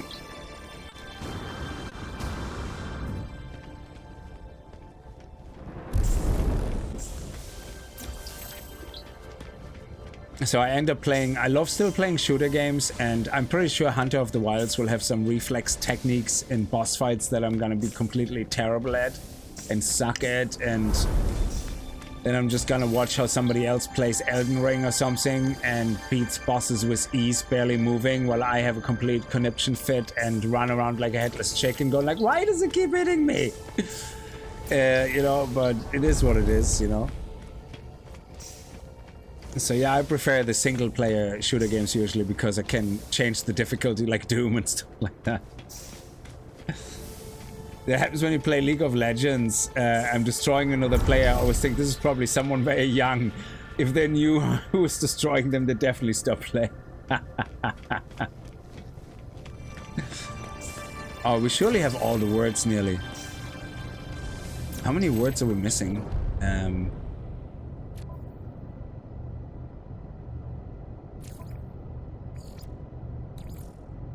Ooh.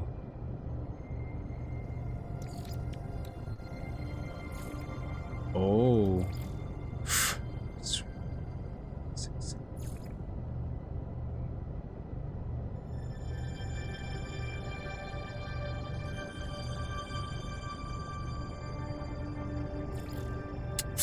31 words. I'm missing 31 words.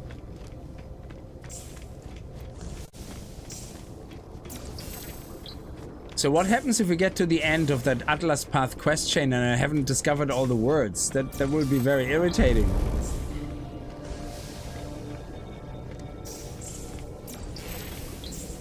Oh man, I still to this day, I think there's a Twitch clip still of me playing PUBG, my luckiest sniper shot. Literally, I wasn't even trying to hit the guy, yeah. And I think I talked about it a few times. It's my only famous sniper moment, yeah. It was PUBG. We were messing around. I don't know who I was playing. It was probably Fear or something. And I was looking at a guy in a car in a Jeep over 1,000 meters away. I think it was 1,200 meters or something. And it was an SVD, I think I had, yeah. And I looked through the scope and I was just messing, yeah. And I was on stream, obviously. And I was looking at the car and I was going like, oh, look at you. You don't even know I'm here. I said something like that. And then I went, pop. And I just pretended. I was like, pop, pop, you know. And I shot. And literally all of a sudden the message, yeah, Games for Kickz killed, boom, headshot, like, yeah. Literally over 1 kilometer, moving car, shoots, hits the head, the driver. Unbelievable, yeah. In a million years, I could not replicate that shot. There's absolutely no way I ever would be able to do that again. Yeah. And this is when you stop playing and you go, yeah, that's it. I'm the best at this right now. So I'm leaving.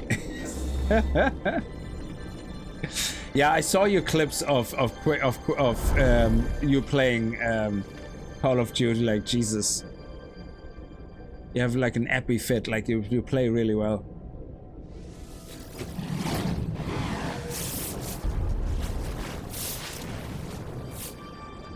Oh, Spell Brigade! I heard about that.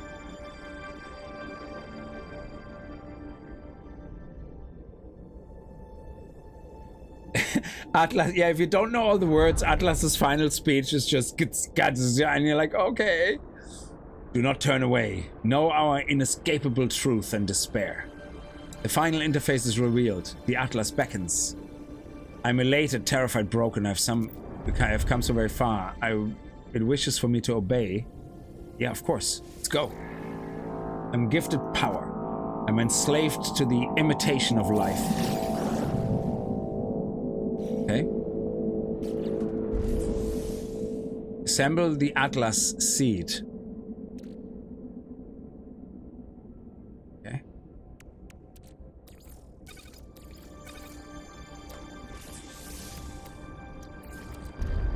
Approach the first seed chamber. What? We have to do something now?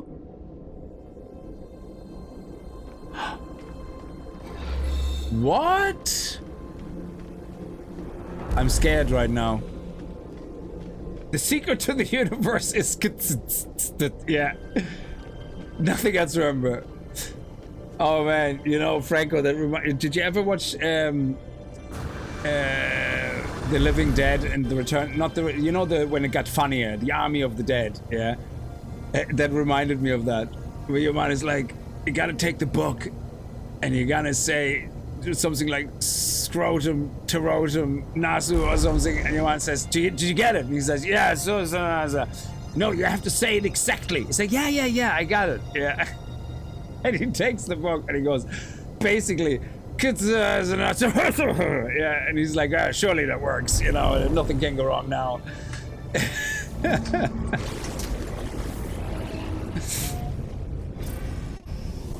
You're a veteran back in the beta, holy shit.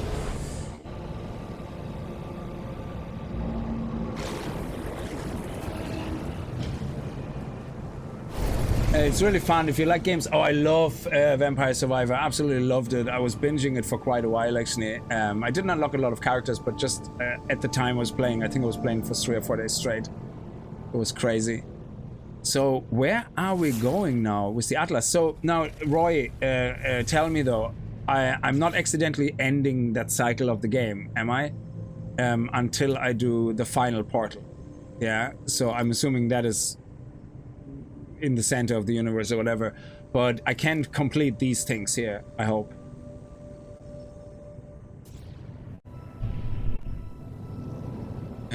Okay.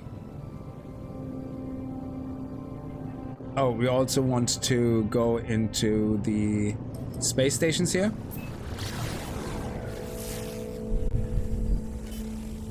Frozen hell. I like the way the planet type is a frozen hell.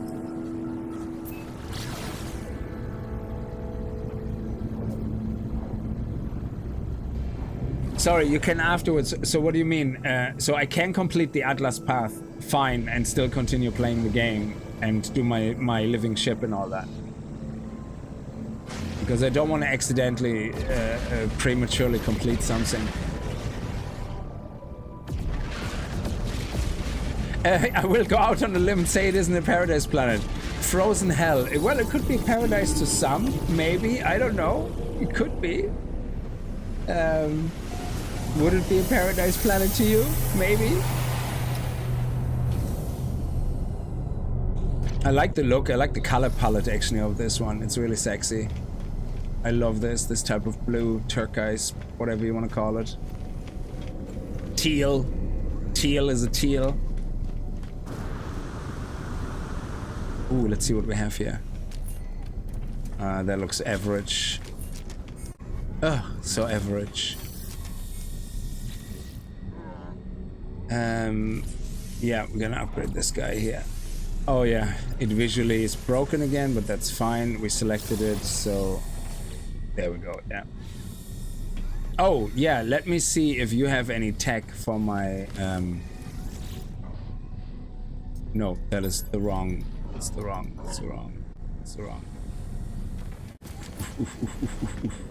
Let's see. Yes. Let me see if you have any knife mods. So yeah, what makes it a fighter? Sorry, I don't know if you answered that first. When I build a ship, what makes it a fighter, hauler, you know, whatever? Is it the cockpit?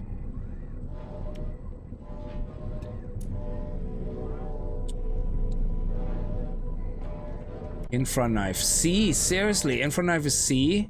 Oh, you disappoint me.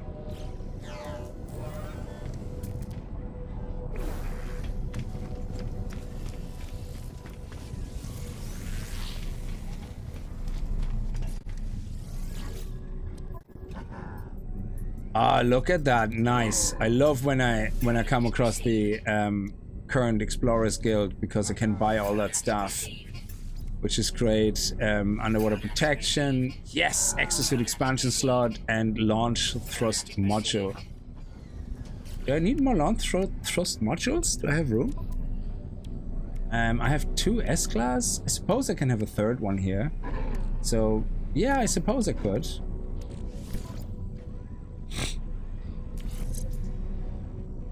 Yeah, great.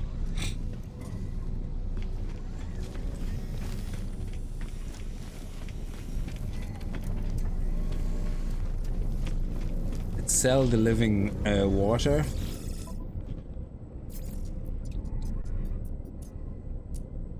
Actually, I'm gonna keep some of the living water. I'm gonna put it in my base so I will forever remember that it was part of the quest. put it into my base.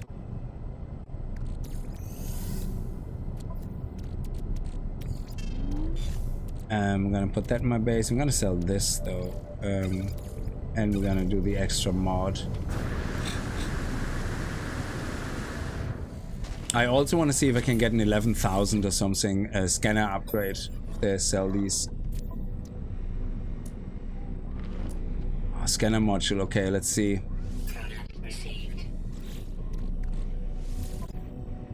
No, it's the wrong multi-tool for that. Let me switch.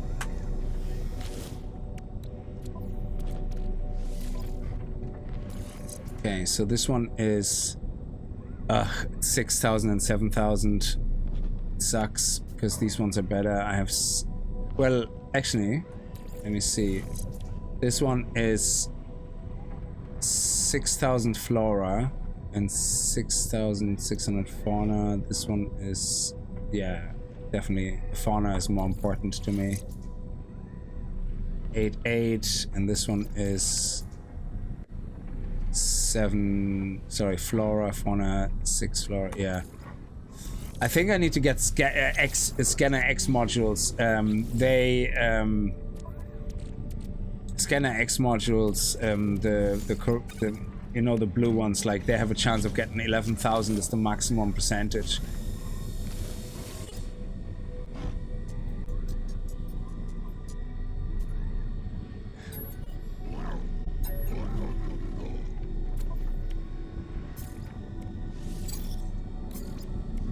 Do you have a life module?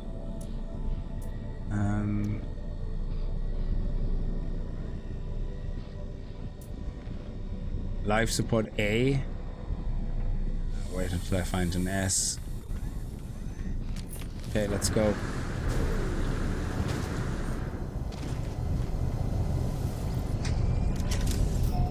Now, there's no paradise planet here, yeah? So the way this works with paradise planets is if you want to find one, unless the... Jesus Christ, this looks terrifying. The way you find one is you go into your catalog. I said that earlier as well, but now just to actively show that. So the star bulb can only be found in lush conditions, which is paradise planets. And that's the only ones where you can find that. I think the raw materials, the paraffinium, is usually found on planets with tropical environments. So I used the starboard before. What I'm gonna do now is I'm gonna locate paraffinium. Yeah. So what it's gonna do now is target a planet and scan. Oh, does it have a planet actually here with paraffinium? Okay, that means there is a paradise planet here somewhere. This is a foggy planet. Okay.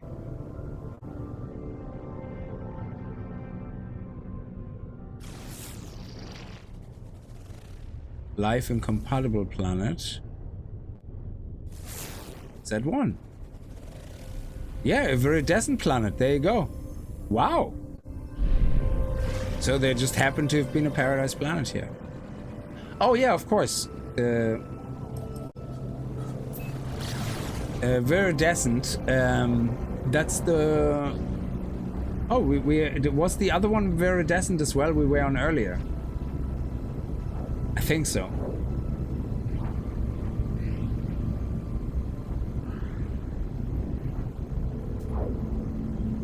Oh, the last mission only jumps you in the galaxy. Oh, that's great, yeah. But I suppose a new galaxy is then, again, the Atlas giving us a new simulated environment. But is it actually possible to fix the Atlas?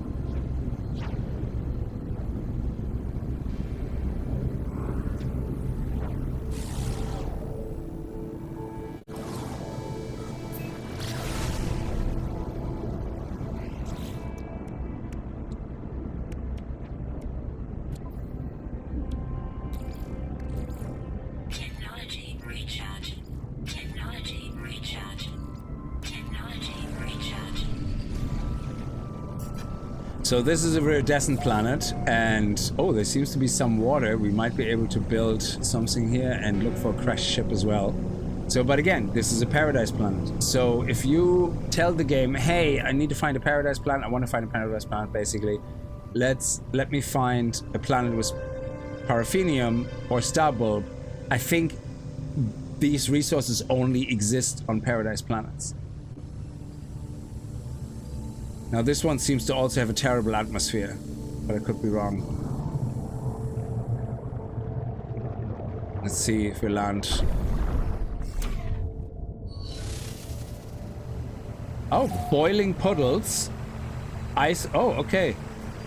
And it actually seems to have a lot of life here as well. Well, at least underwater.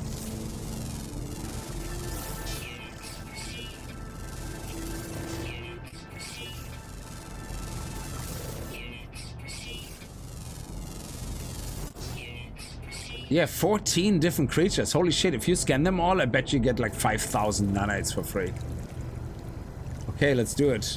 Let's craft this dude. Boop, boop, boop, boop, boop.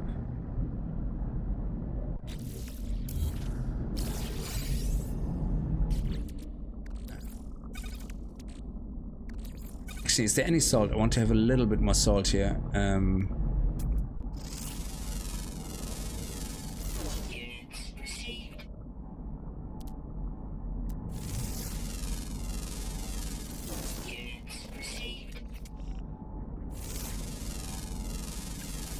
Tiny little seahorsey. Let me see. Mining.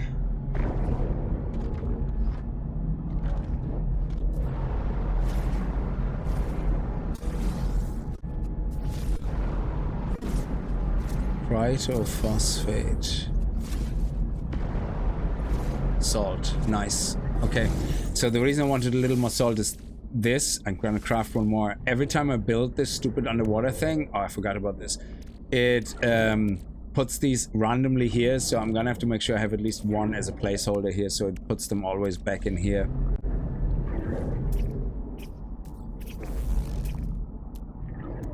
Okay. Ooh, hello. Oh, yes! Eyeballs.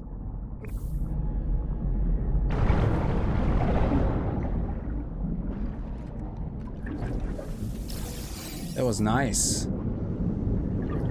Okay, so let's go back to where I was. Where is the ship there?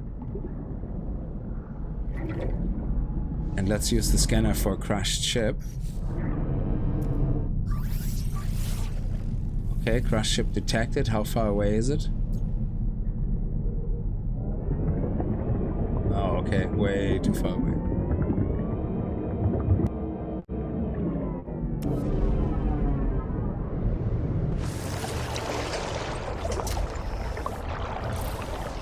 Yeah, I think I like this the most about No Man's Sky. No matter where you go, there's always a few things you can do per planet you visit, per system you visit, you know. Like get another wreck, you know. We have to go to the anomaly now anyway, then we can repair all the ships. Oh, this one is actually a good bit away.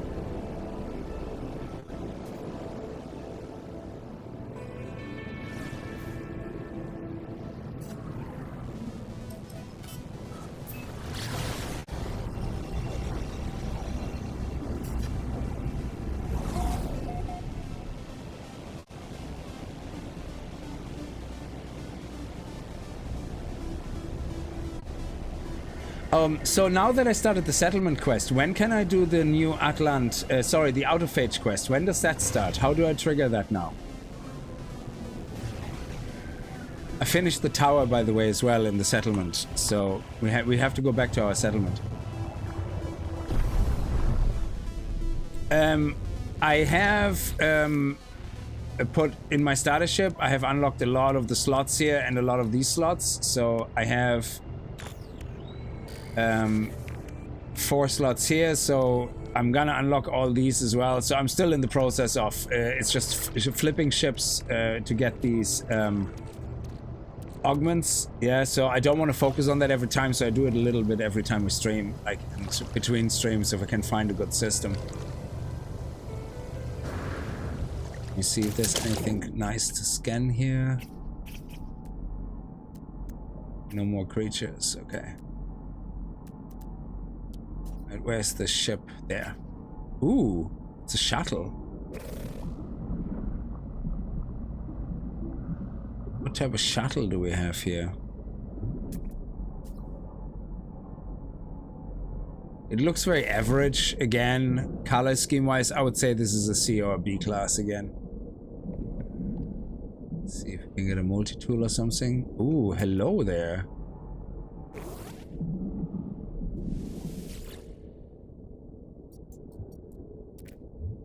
Let's see what we get. Search cargo hold. Oh, valuable cargo. What do we find? Starship fuel. It's not that valuable, but okay. Oh, we actually found a Viking dagger as well. Oh, we got 3 things. Awesome. We also get this guy here. Go. I like that there's multiple things all the time you can do, which is sweet. Oh, that's a solar ray, yeah. Okay, let's see what we got here. Master of Kujim. Oh, it's an A class actually. Very nice. There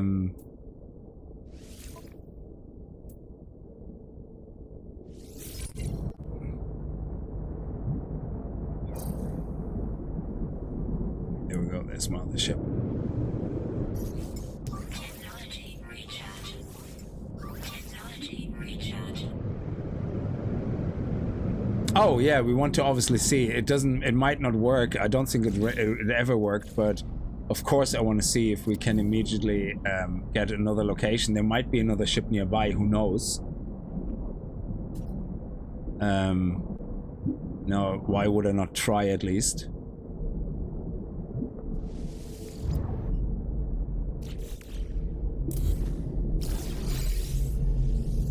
See, but now all the resources should have gotten into the right space. Yes.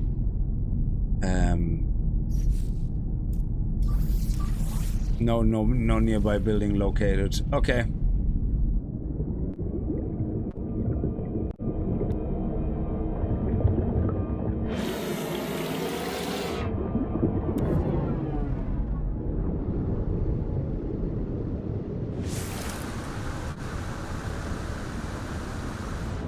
Anyway, so that's how you find Paradise Planets. The Paraffinium and the Star Bulb. Just go looking for it, and that's it. And you're sorted.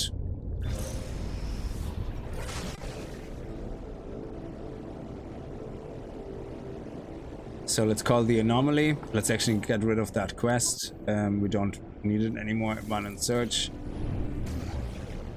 You could have one active all the time and just keep clicking on it whenever you want to, and that way, whenever you travel to a different system, you know, you can see if there is actually a planet in there or not. Okay, so let's call the anomaly. Get our 2 exosuit upgrades. And also repair all our ships.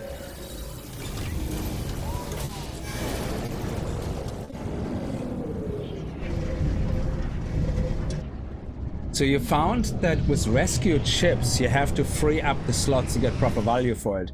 Oh yeah. The only reason I would do that is I collect them for parts mainly because they're free, so I didn't pay for it. So I do the parts for them, but also if I don't find the parts interesting, especially if they're A class, I try to scrap them for not for money, but mainly for the augments, and hope that I get them. Oh, you're trying to set up your mining conglomerate drills all over getting minerals. Nice.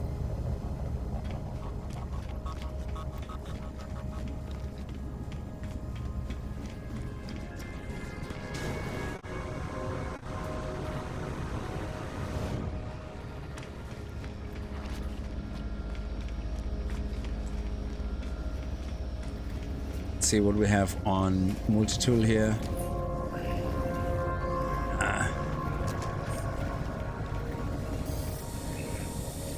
And we get the free one plus the extra one, so I'm gonna use this. Go.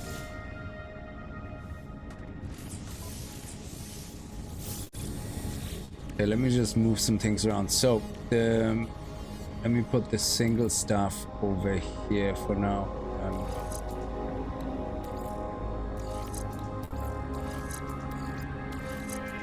So this is fire. We have 2 fire. We have 1.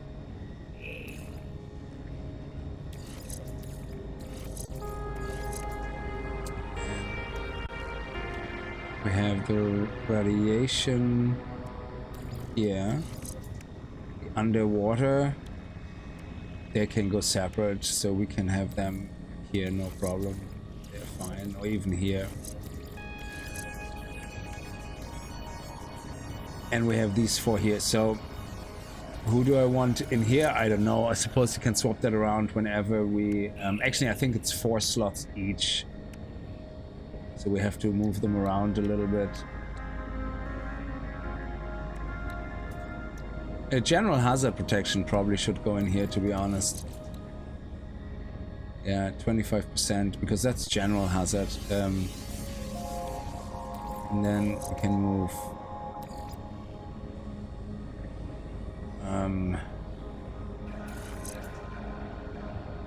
the fire here. There we go. Excellent. Okay. I think we can have up to 3 of each or something. I'm not 100% sure. Technology recharge.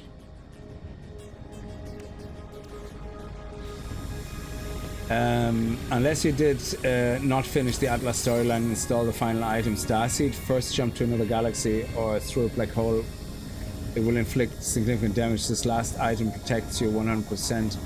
Sorry, let's say that again. Unless you did not finish the Atlas storyline and install the final item Starseed, the first jump to another galaxy or through the black holes will inflict significant damage. This last item protects you 100%. Oh, that explains why there was something broken, because we did a black hole jump and I found one of my things broken. I didn't notice it until much later, and I was like, oh, when did that break? And I was just able to repair it very quickly, which was great, but I didn't notice. Yeah, that's interesting. So let's go and fix our ships. So let's summon this one. Now this one is repaired. While we actually have that, let's also dismantle everything we can dismantle. There we go.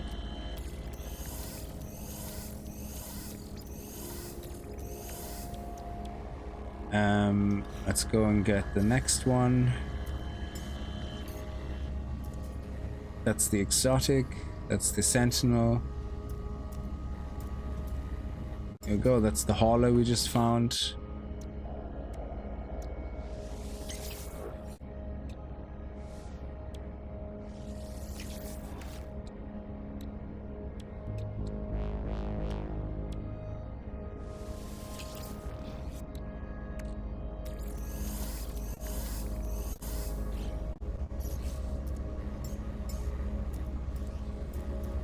And the shuttle.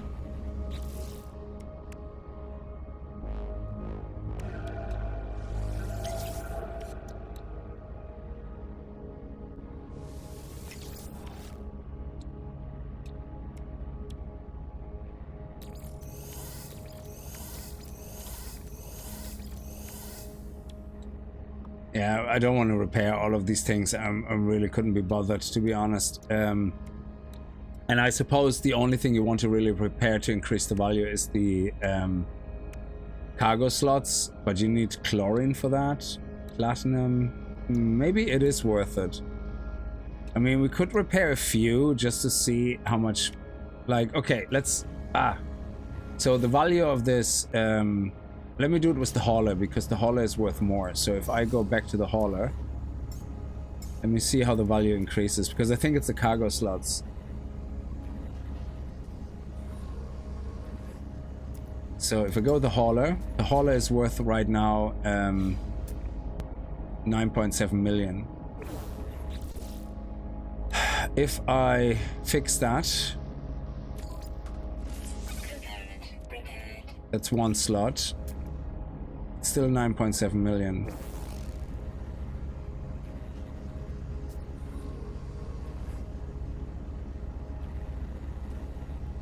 Do I have to repair all of it? Oh. What item prevents the breaking? Rusty Beanyard, how are you? So, apparently, if you play through the Atlas Path questline, eventually you get to craft an item called the Heart of the Sun, which we just did. And every time you go to the Atlas, it asks you to craft another item. You don't need it for anything, but you keep crafting it. So this is the Heart of the Sun, which is an item. But now the quest changed into, hey, place this into a seed. This is considered a seed. Place that into somewhere. I assume once we do that, what somebody says is if you get the final item afterwards in the end of that quest line, it's called Star Seed or something. And if you have that in your inventory, it prevents breaking of your stuff when you jump through black holes. So... Oh, so every single piece needs to be repaired to get 70% of the actual value. Oh, okay. I don't know if it's worth it, the extra 4 million though, to be honest. I just scrapped them for the augments anyway. Money I make by ship flipping the ships that I don't need to repair with the... by buying the ones that are nearly ready to be upgrading a slot, a row, and unlocking that, and I get the extra money. So I suppose for money, I find it's, if you actually calculate how much you spent on repairing it, the time it takes you to do it if you don't have all the resources, and then the value of all that combined, I think it's not worth the extra 4 million. I don't think so.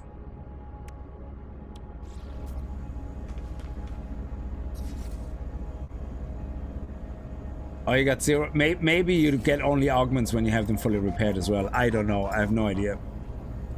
We do it now. We scrap them all now, and we'll see. So instead of flying, let me just jump over to the space station quickly.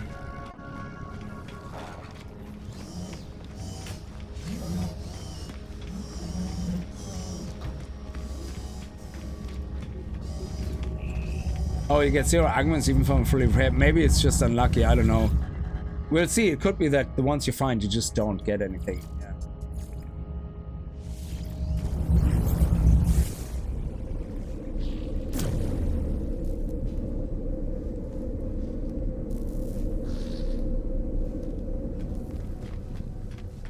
Okay, so let's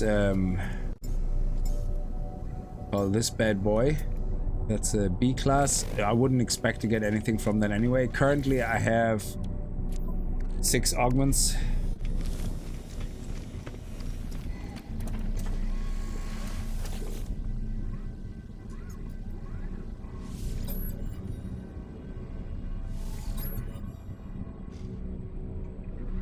Oh, this one I actually did not want to scrap for parts. Sorry, I wanted to salvage that for its wings.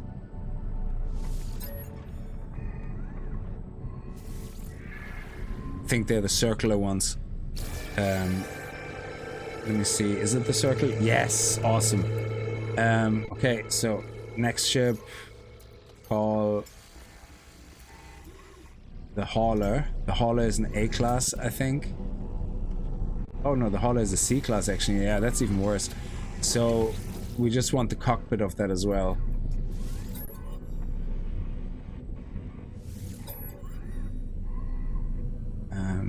Yeah.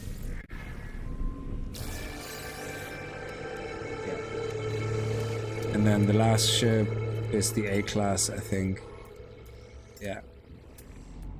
So let's see if... Oh, how many slots does it have? 31. Can I actually upgrade this? I'm just curious. Upgrade Starship. Fragmentation. 1, 2, 3, 4, and then 5. It would give a new value, but yeah, I don't want to do that. If it would be 34 or something, I would have done it, but just to see if it fixes it. But anyway, upgrade, begin salvaging. So it's little money, but do we get an augment? No. So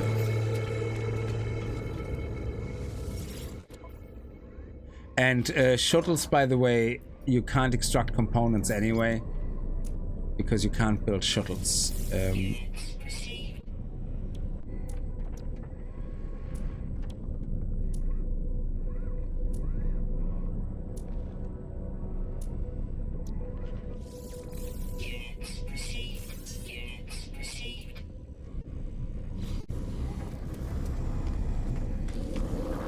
Let's quickly go home and dump all my stuff.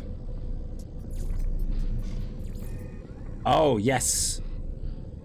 Before we go to the last Atlas path, let us go to the space station through the Starship portal, where I found the squid ship. I hope it lands again, because that would be amazing.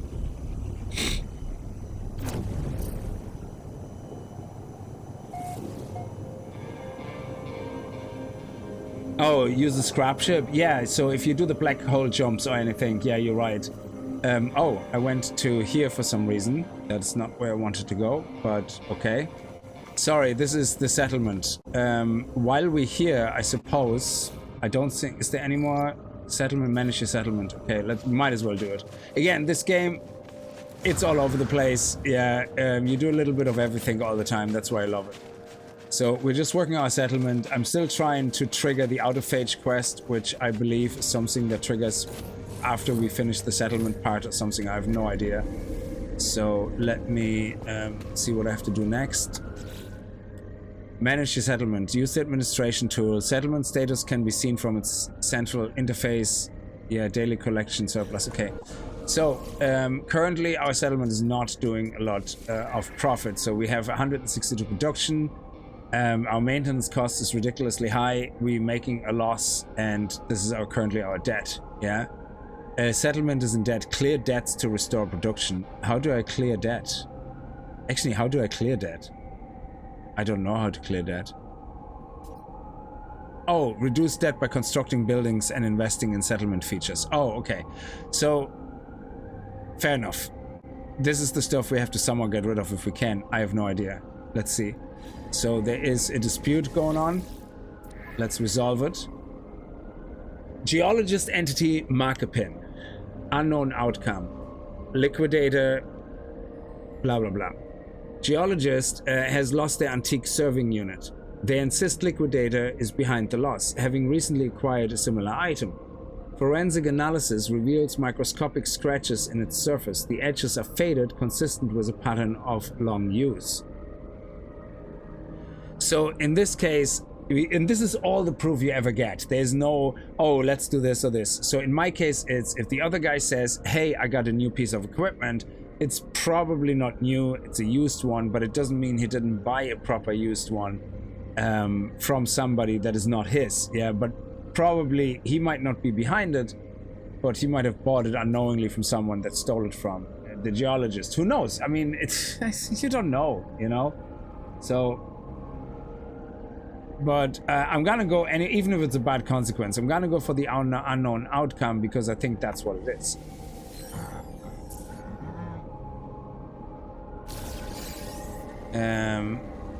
Atmosphere of suspicion. So what did we screw up now?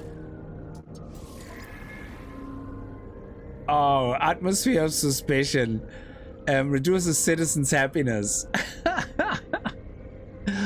Okay. Oh my god. Yeah, we're gonna have to do something. So I'm assuming at some point we're gonna get to make a new decision about a settlement feature. You know, we have to build it. The tower, by the way, that we built is over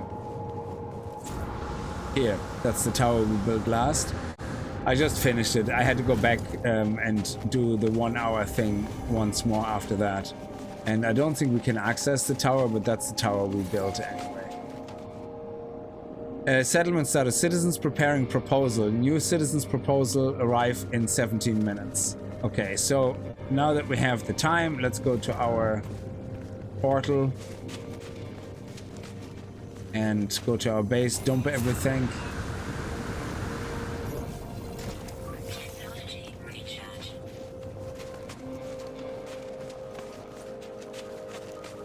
Oh my god. Here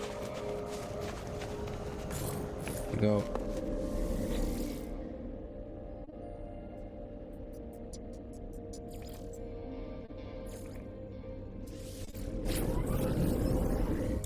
Yeah, so I avoid this option. Yeah, in future I will as well. So that way we don't get any negative traits, if that's usually what happens.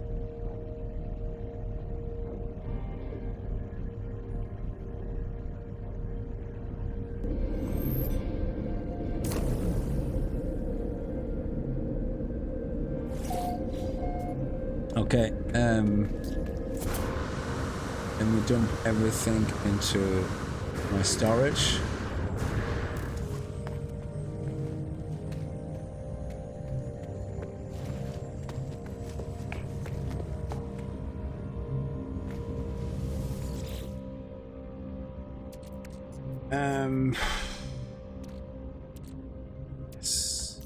Graphenium.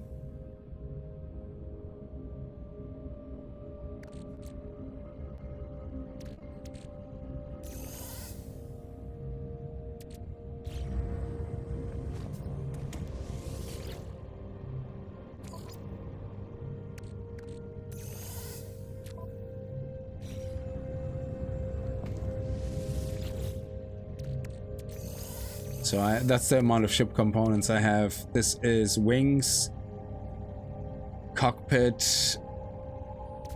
Actually, I think they're the same. Even needle fuselage, hot rod cockpit. Sorry, they're slightly different.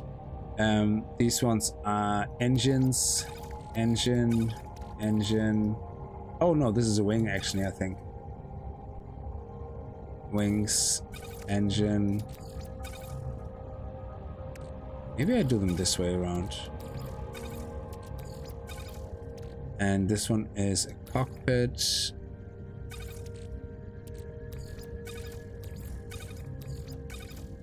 Cockpit, definitely. Cockpit, wings. Okay, so this one is from an explorer, this one is from a fighter, and this one is from a fighter. So I'm assuming I can mix and match, but I still don't know what decides what the ship will become.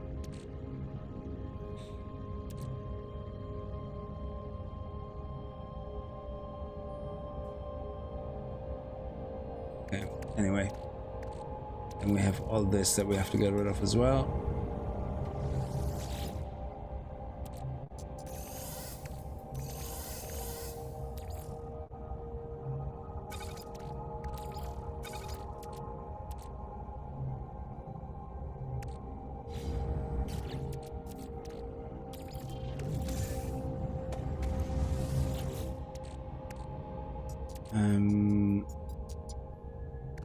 This one is enriched alloy metal, like these ones as well. Let's put that one here. What is that actually? Glassy intermediates. Interesting. And here we go. Chlorine. Salt, yeah. Okay. I think we have everything dumped that we needed to dump.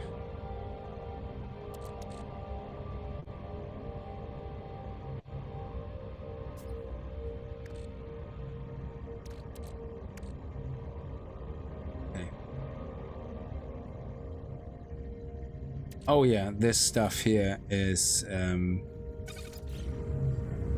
some construction material. I got that from a vendor. I think it's like one of those things that you use in crafting to make more expensive things. Yeah. So they come from the guild vendors, these things. Yeah, so we have enough room. Brilliant.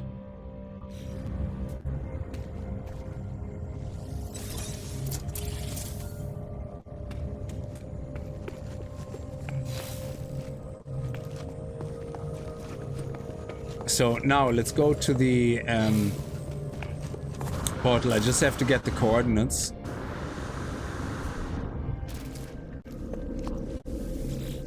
So let's head over to the... Like, you should come across a Stargate during playing the quest mission, so you should always have one Stargate location. Wish you a good night. Thank you, Roy. Pinna, how are you? Good evening to you as well. So let's go. I'm gonna have to get the coordinates from the Discord where I posted the screenshot. Hang on a sec.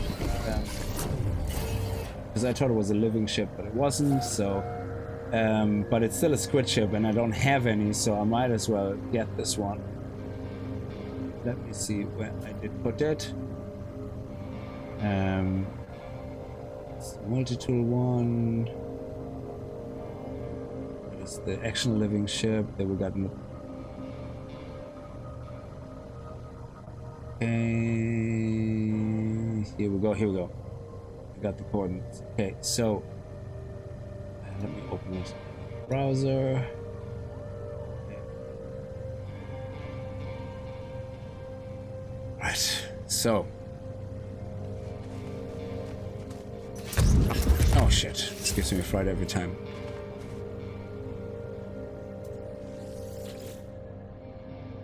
So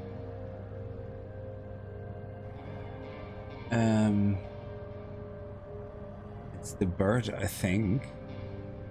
So 2.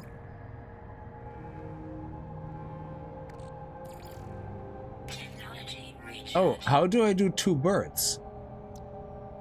So how do I type an address here? Hang on a second.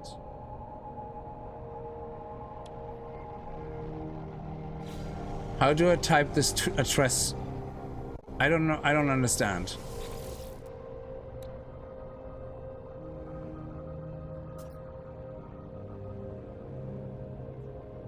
So the address is twice the bird. How do I type in twice the bird? I don't get it. What am I not doing right here?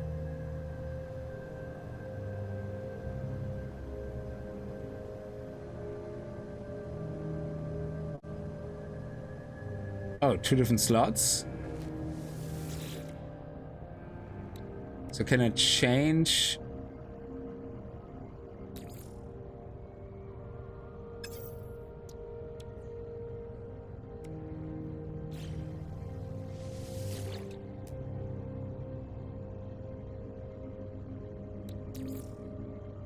Yeah, but it doesn't let me change it, so I don't get it. I'm lost here. Oh, you charge up everything first. Okay. Okay. Actually, cobalt is easier for me to get because I can just buy it. Oxygen I have tons of.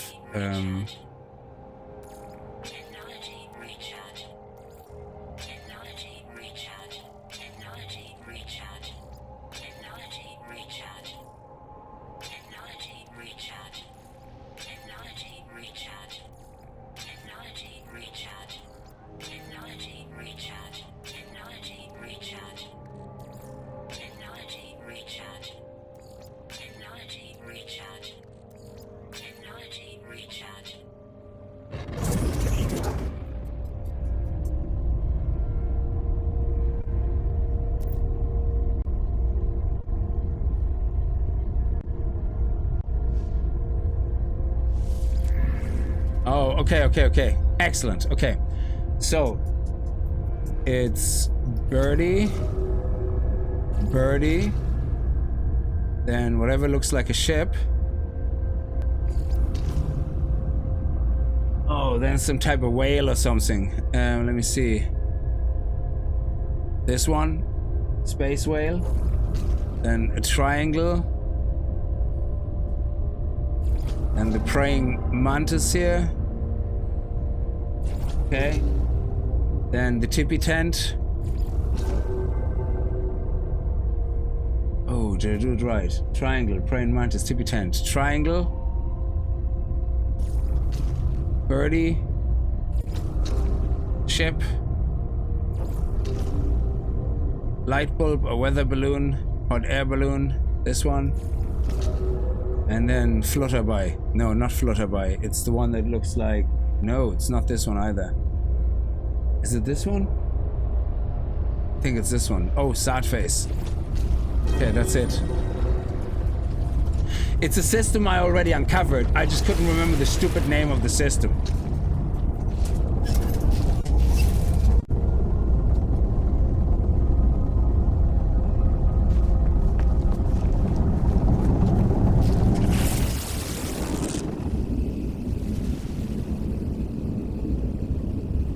And this is where the squid is.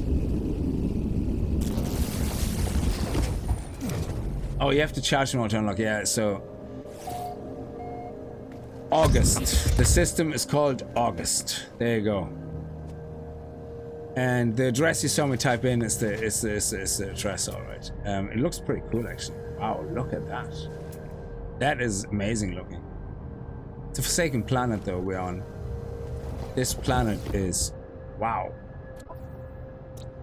There's nothing on this planet. Anyway, the August system... actually, it's called August, the planet, but the system is Gudens.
You're not gonna let me see what's on this planet? I mean, we're literally nearly on that planet.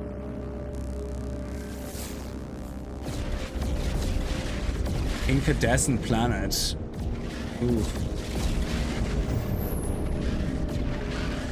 Forsaken planet. And there's only one more planet type, I think, here. The lights look amazing, though. Don't know where the third planet is. But nonetheless, we're gonna head over here to the space station first. Yeah.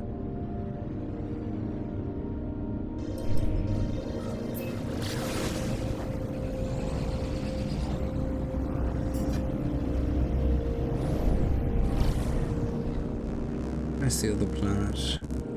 Oh, there it is, I think.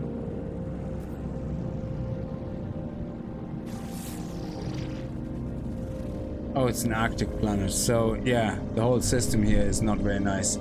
So, this is here where I saw the squid land. Now, I don't know if the squid lands every single time, if it was complete coincidence or not.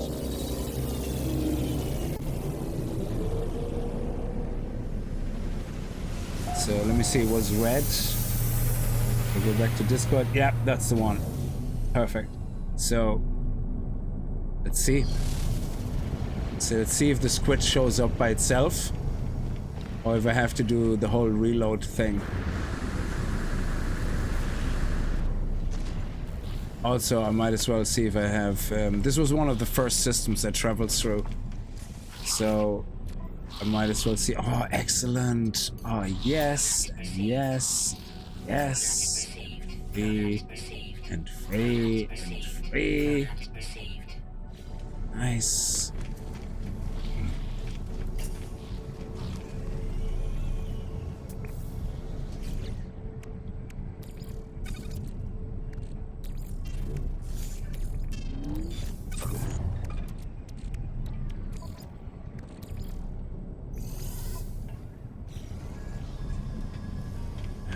Let me just double check. I think I bought already everything here. Ooh.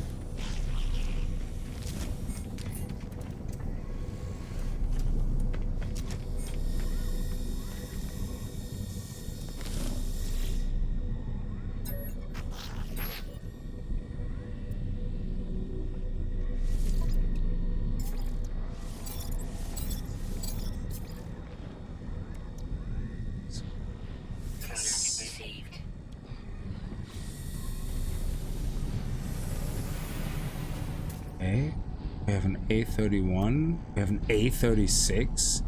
A35. Shit, this could actually be a good flip quick. Just to make money, even if it's only 6 or 10 million, but it's free. If this is a 35 out of 35, it's a win-win. It is. Perfect. Thank you, it's mine. 16.35, and we're gonna sell it for 22 scrap. This one actually has amazing looking wings. Okay, nobody else coming in. We sell the ship. Let me...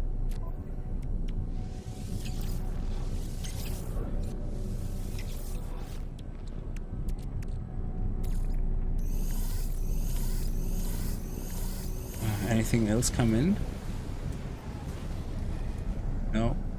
So, I think an orange squid is what landed here. Yeah, it was orange. And I'm assuming it will land here again. It's like the exotic ships, but we might have to do a reload thing, or we just have to wait it out. Yeah? I don't know. Ooh, is this a single upgrade? Oh, another A35 shuttle, are you kidding me? And if this is just a one upgrade as well, we're gonna definitely get that. Oh my god, but that's a B class. But B class, yeah, let's not do the B class one.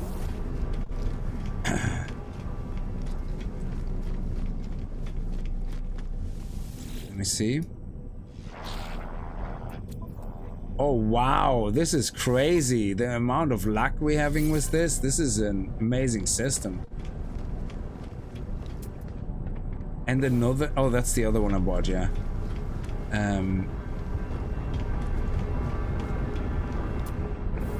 This could be, we could do that for money, I guess. Oh no, it's out of 40, so it's not a good buy. Okay, let's go upgrade. Or sell, pretend to upgrade. Again, salvage. Nope, that's 11.45. Upgrade Starship. Apply augment, but not really. Now we get 22 million from it, which is 6 million profit approximately.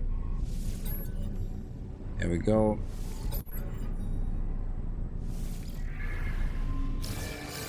And we do the same for the other ship.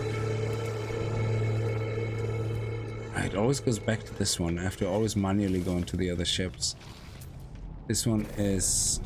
This whole thing has a really interesting amount of ships coming. Some really interesting designs.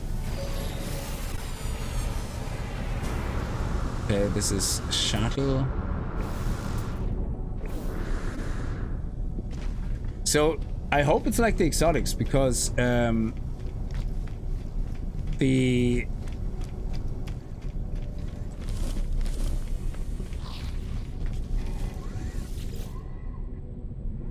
basically that we can, after a few reloads, see the living ship, not living, I keep saying living ship, the squid ship. Upgrade Starship. Apply augment, but don't apply augment. Let's be in salvage, 22 million. Scrap. There we go.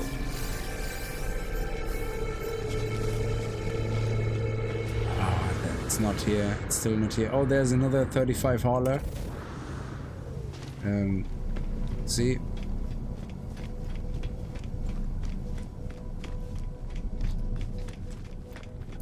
You're saying the haulers are always 40? Oh my god, would you stop walking away?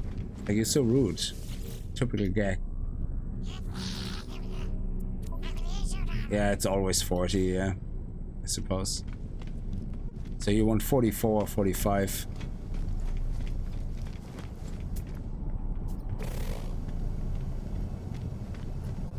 Okay, let's put that into our ship. Oh, yeah, that's the live module here. So, B class obviously has to go. There we go, thank you.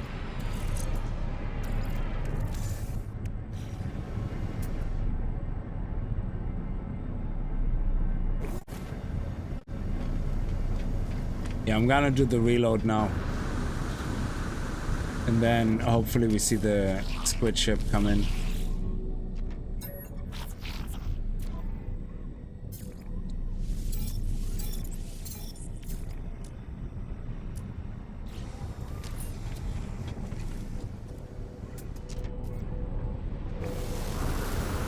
Okay, let me do the reload.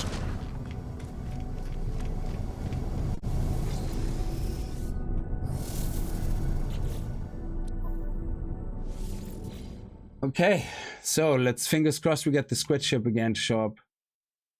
It's a bit like the exotic. We had the exotic show up again after we bought it, and we just had to do a reload twice. It was a bit weird, so because I don't know. You see, the squid ship. I don't know if it was a wave 1 or 2 or just after half an hour, because I was doing shit on the base. I wasn't even paying attention. And all of a sudden I saw the ship there. I didn't even see it land. It was just when I went back to my ship, I saw it there and I was like, shit, this is a living ship, but it's not. It's a squid ship. I just thought it was a living ship.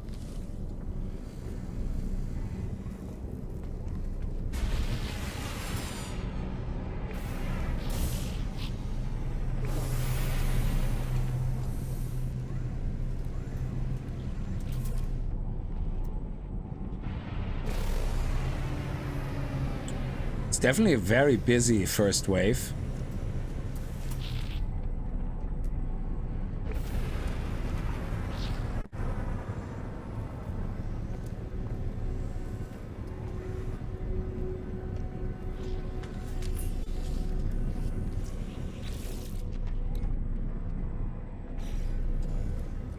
Might as well sell the stuff I have on me.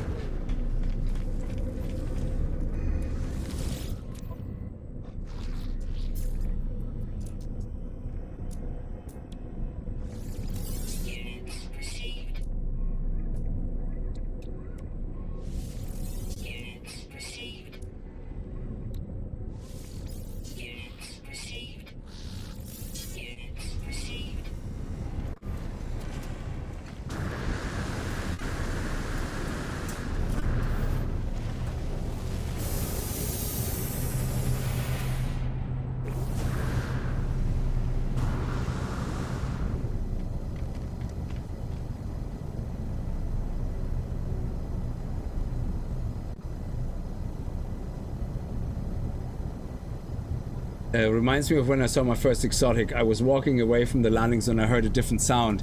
Yes, the exotic landing pad sound is actually very unique.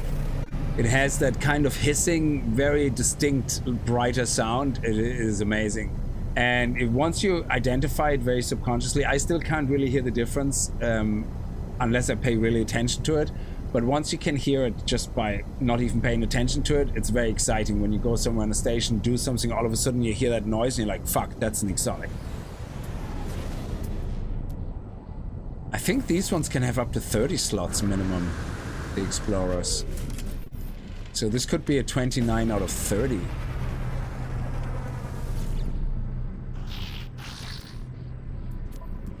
No, it's 35.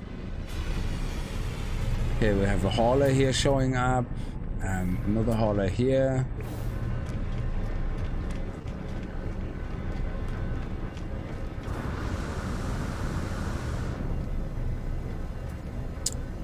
It definitely was landing here, so...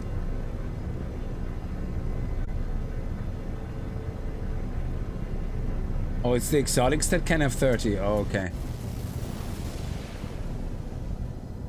I mean, I have the screenshot on our Discord. It exists, yeah. Oh yeah, storm crystals. You can find them quite easily if you.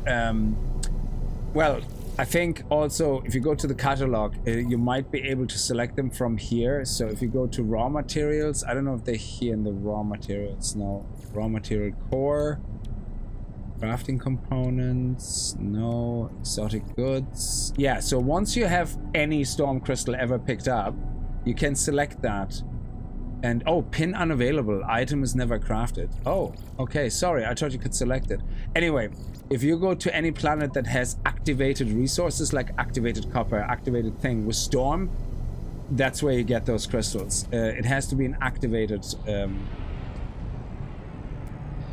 They have to be activated things on that system with the storm. Yeah. Oh man, I know it was here. I have the screenshot to prove it. I just don't know if it's random or if it can be coming in again. Oh man, I just didn't have the money to buy it at the time. We're just gonna have to have some patience, and we're gonna have to just relax and sit it out. Our squid ship. And maybe it comes in a different color. I don't know. It was orange. The one I found here that landed here before was orange.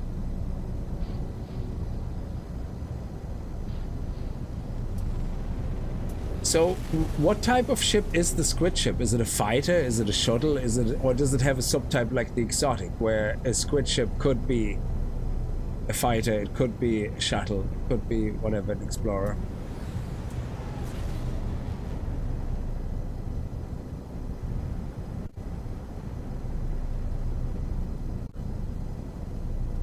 So it's just a average ship, a mid ship, where like a shuttle, where it doesn't have a maximum multiplier in anything specific. Like the fighters have like a higher multiplier for damage.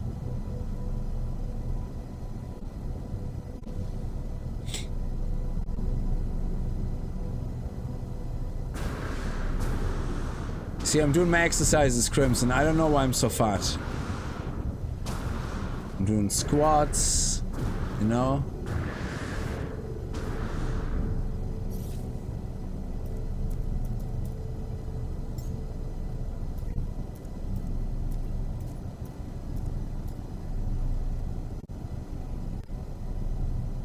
Preparing for action.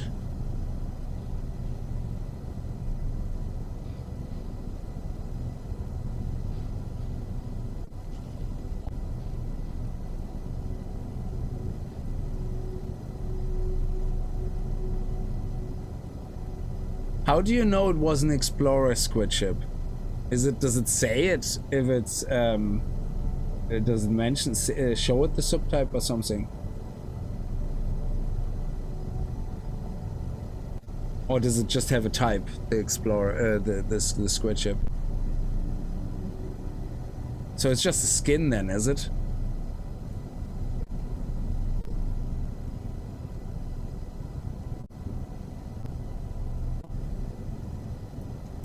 You're just gonna hang on a little bit longer. I know it's not the most exciting thing, but if the ship drops, it's gonna be exciting.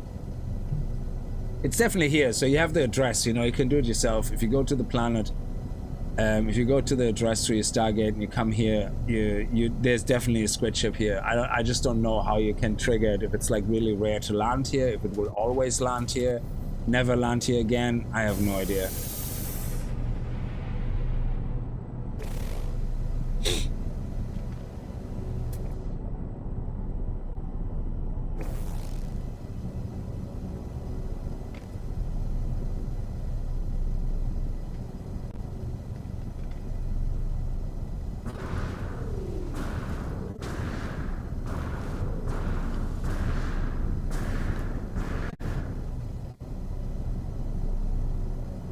It's not a proper ship. I tell you, I've been here for 4 or 5 hours.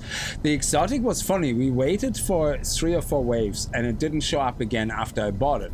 But then as soon as I did another save reload, it showed up straight away in the second wave. So... oh, when you look at it with the scanner, it says... so it's basically like the other ships. Like this one here, it says fighter. So, okay, I thought it would say type squid or something. Okay.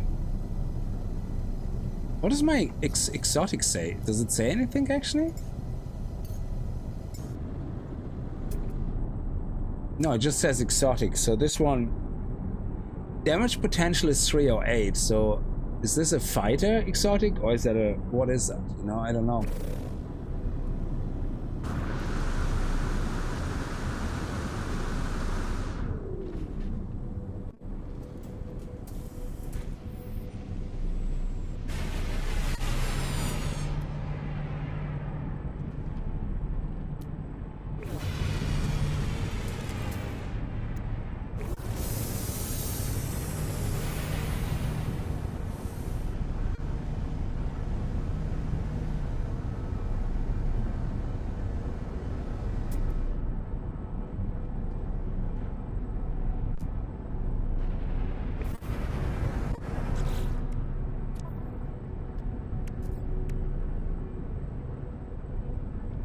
authenticated starship.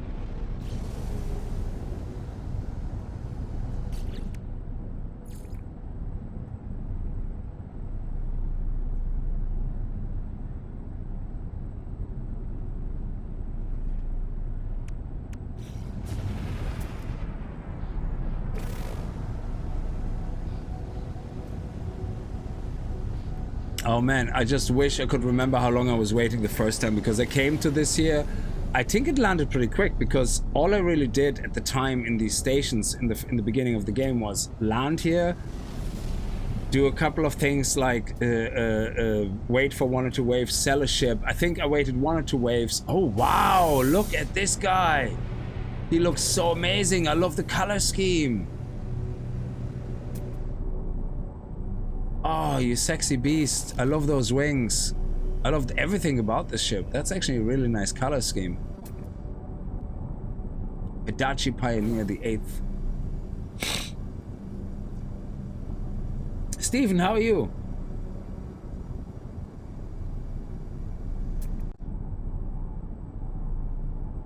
Yeah, that one looks lovely.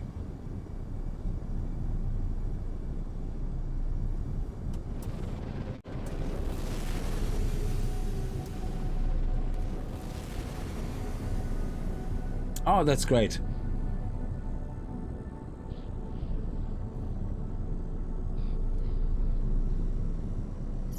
And Sentinels, they're also... Actually, we sold Crimson. We sold you Crimson, I forgot, because we got the S-Class instead.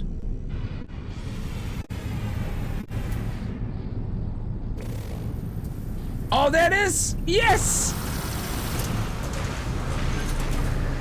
Whoop, whoop. It's an exotic. So it's an exotic actually. So it's not, the squid ship is an exotic. Interesting.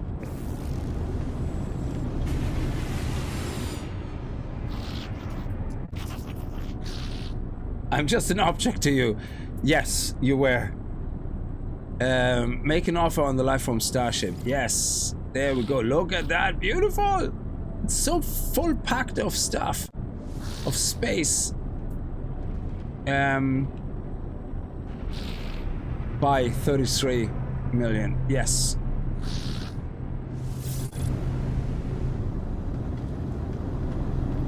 Oh my god, the color scheme of this one looks whack. I love it. Jesus, look at this. The nice purple and the red. That is absolutely sick.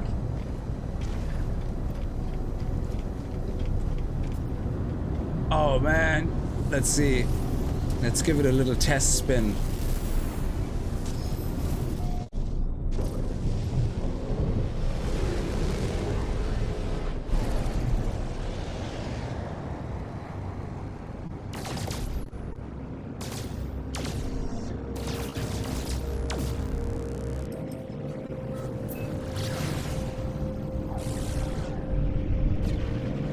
It would be nice if it would open up the squids, you know. Let's see what it looks like inside.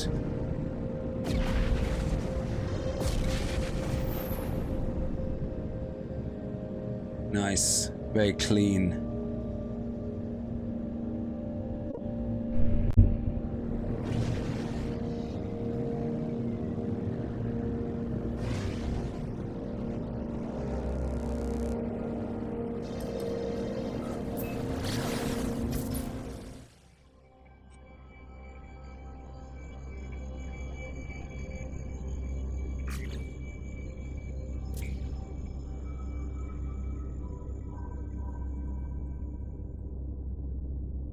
I love the color.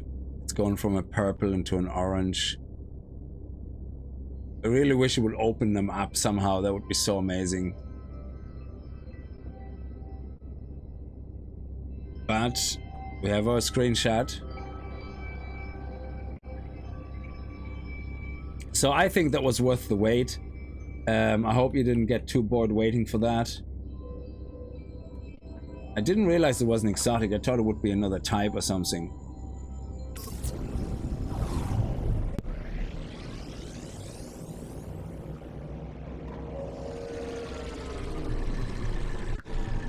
It's backwards to how a squid moves, yes.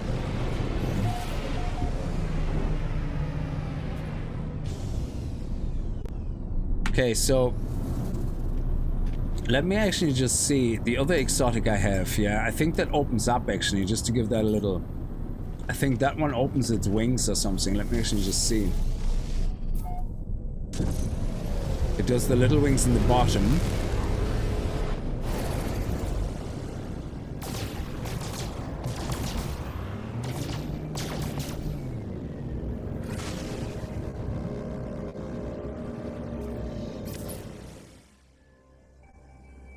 So that's the other exotic ship we have.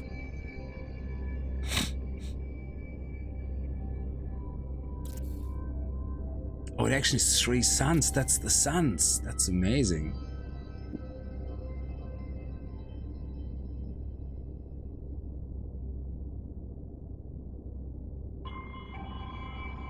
That's so weird. It's like such a tall ship. The capture at all is like so weird.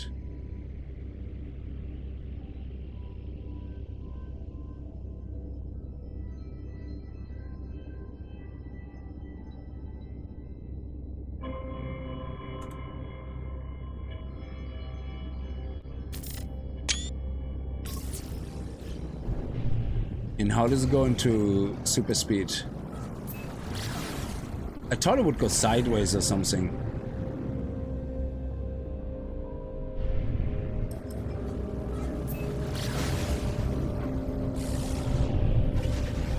And what does it actually look like inside? So all the exotic ships look the same inside. Very clean, very robust. Love it.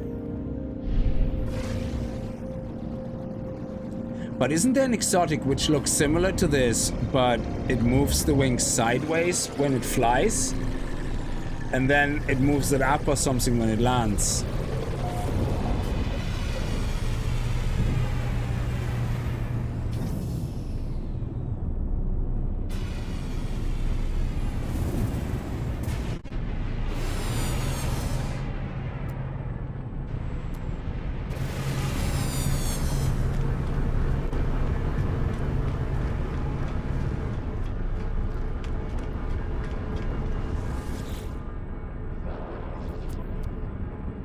Still.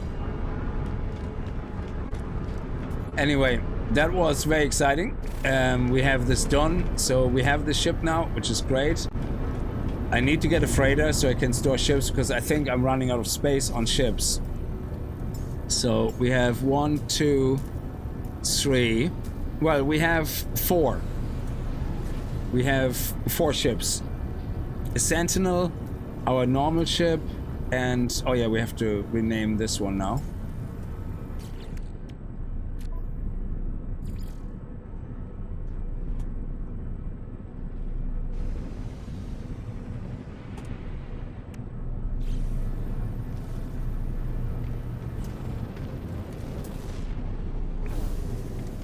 And let's go back to the settlement. There's a new citizen request. I don't know, did somebody already answer that earlier? How do you trigger now the autophage quest, which I believe is supposed to trigger after the settlement? Oh yeah, I need to go into my other ship, otherwise I'm gonna have a problem, because the only ship I've pimped out is this one. Yeah.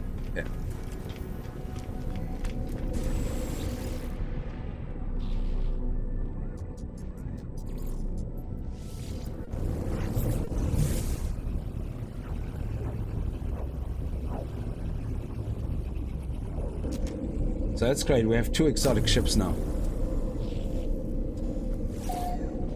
And they're gonna go into my freighter as soon as I have one, where I can store them. Oh, I thought we went to the planet surface. I'm an idiot. I could go straight to the base. I'm a moron.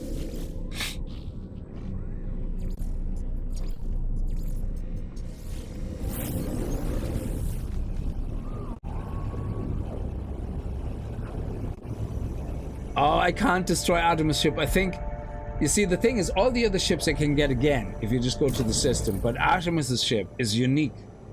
You cannot ever get it again. I don't think that design of the ship exists anywhere in the game except for when you get it from Artemis. I could be wrong, but I have never seen that ship before. I have that design, which seems very basic. I haven't seen that before in the game. Just randomly land somewhere.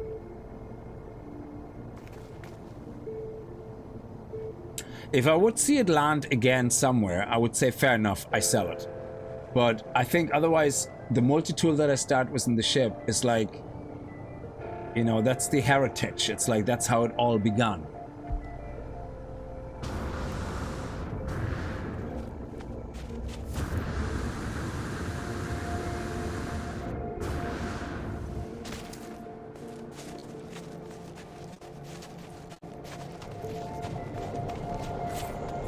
Okay, let's see what the guys have for us. Fewer citizen request. Oh my god, no. I don't want either of those. They're shit. They want a grand day out. Okay, you know what? Money is just money. Important citizen happiness is more important. Oh, god damn it. Those damn citizens and their stupid happiness. How dare they demand happiness? Our settlement will be so much in debt, I won't be able to have enough money to pay for it all. Okay, so anyway, this is done. We did a lot today. We did this. We did the squid. We did the paradise planets, how to find them. We now finish the Atlas Path, or we do the next part of the Atlas Path now.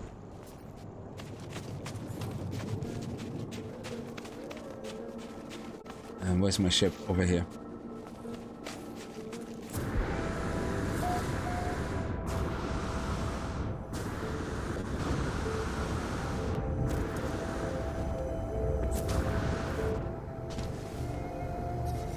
Technology recharge.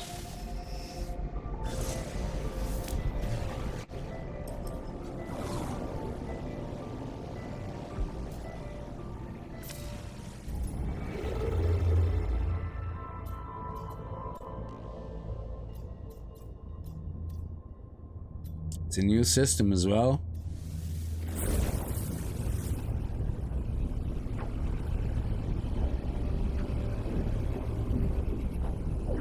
Maybe it shoots the rockets out of the dorsal fin.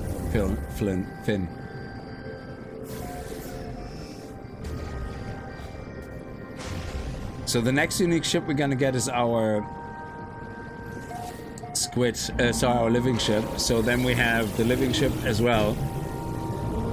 Yeah, I don't think we can hold any more ships after that. Oh man, whoa, this is what is happening. Is this different? There's no Atlas anymore. No. Is there any more words anywhere? Is there no lights?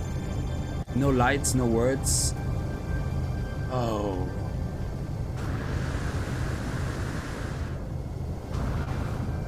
Is there no lights? Is this a light? No?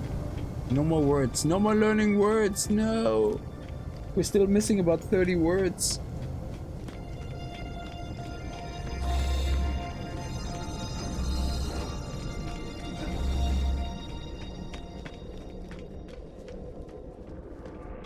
What is this? This is crazy.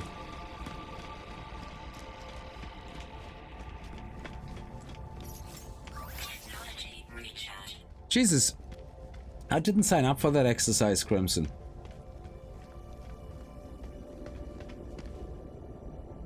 Oh shit, we have to insert that many.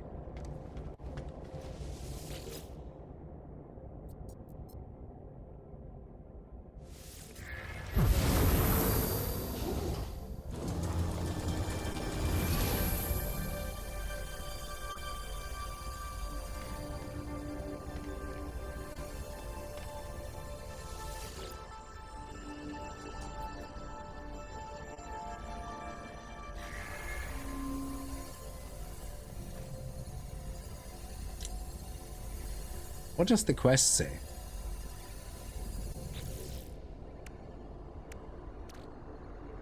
Oh, they're still in my inventory? Okay.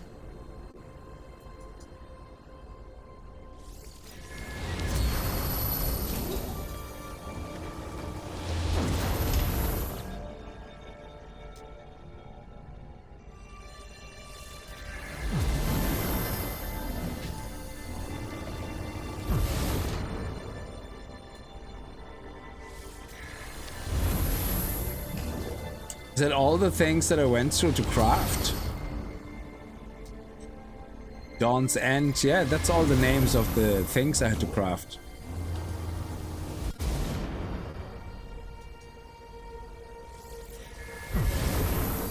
I think so. Yeah, Dawn's End, Photic Jade, so now it's state phasure.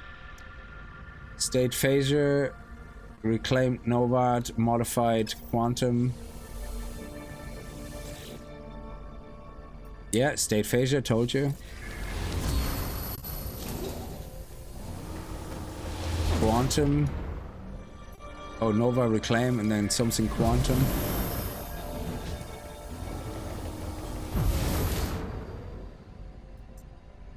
Quanta. And now we have the final seed of the heart.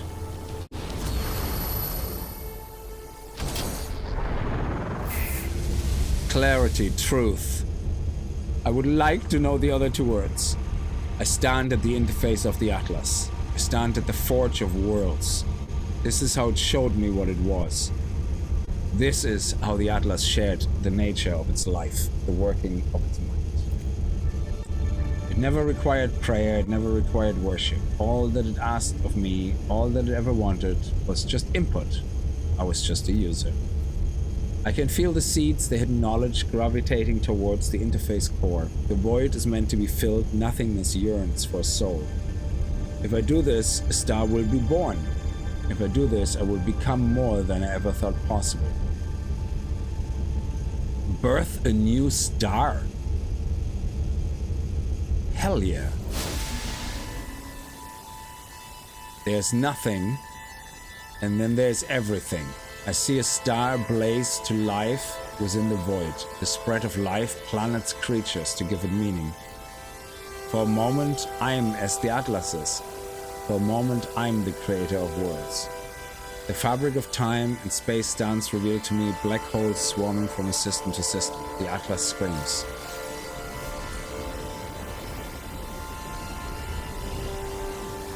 The smallest of sparks housed within the containment field of unknown origins. The seed glows with life, desperate to escape and fulfill its potential.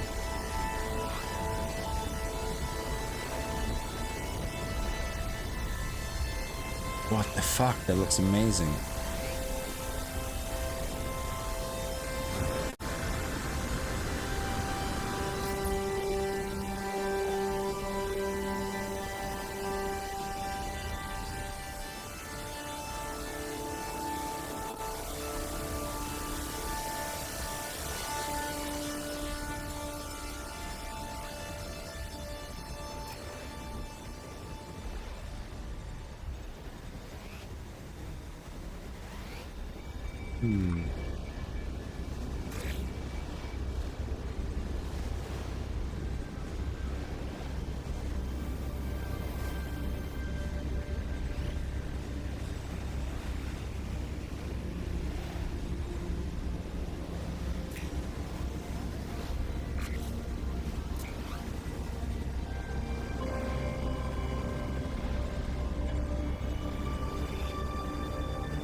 How much time do you spend making screenshots in total in No Man's Sky? Do you care at all? Is it something you do very frequent? Rarely? How often do you find yourself doing this?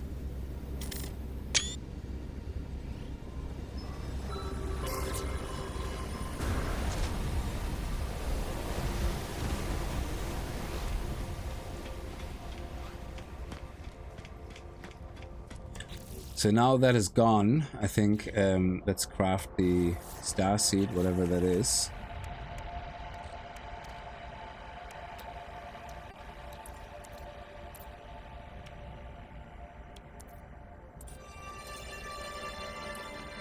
Where is it?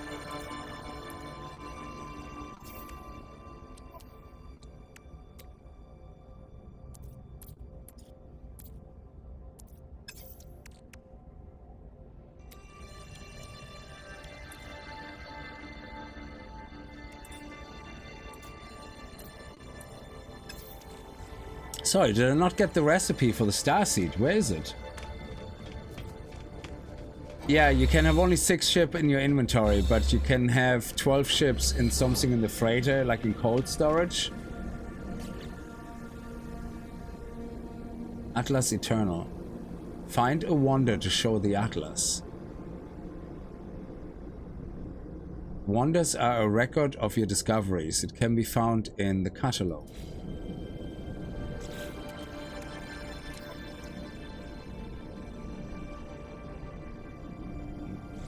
Where's the starseed recipe? I thought I took the starseed recipe.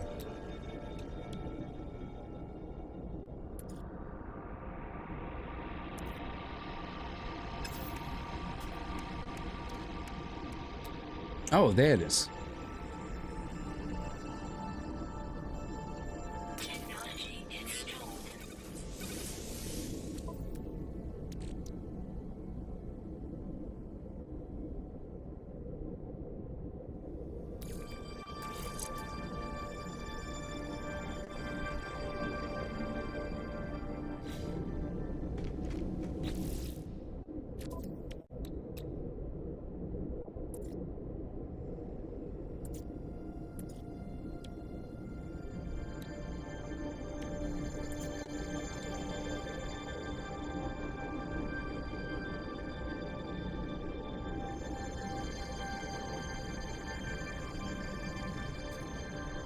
Fast scrambled systems mean the user is unable to plot a destination. Uncalculated lightspeed events will damage the unit and require frequent repairs. A significant upgrade to the hyperdrive that allows an instantaneous warp, even while conventional systems are blocked by starship combat. Access to the emergency warp system is via the quick menu. Oh, so if I get screwed with combat, yeah.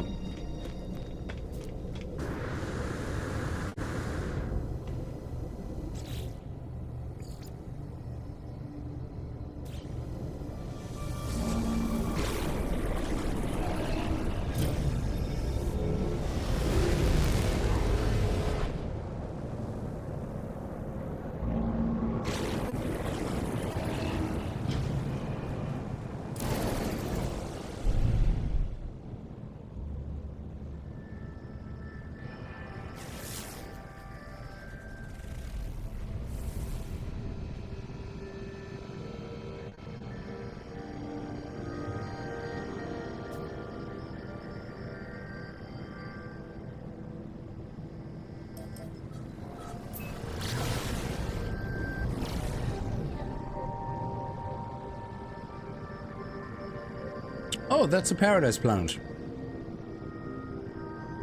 Interesting. Discovered by someone else. Oh. So I'm for the first time here, but somebody else discovered this? This is the first time I came across something that someone else discovered. Nice.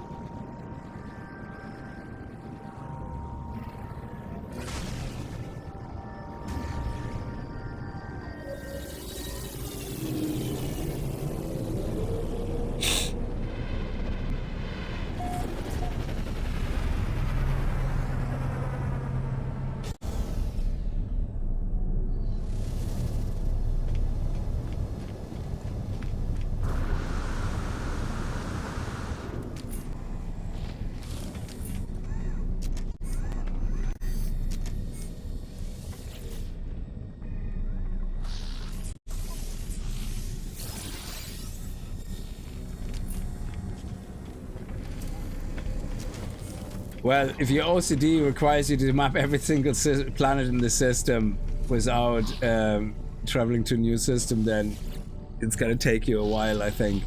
Ooh, we got an anomaly detector for free. I love it. Give me.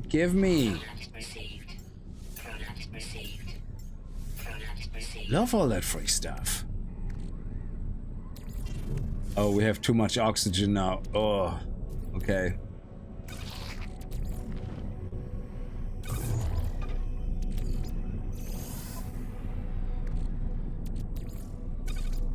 Shield module.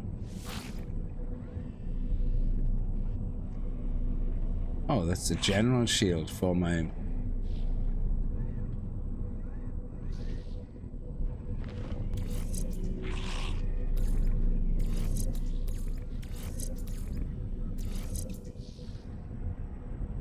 Core health. Shield strength. Okay.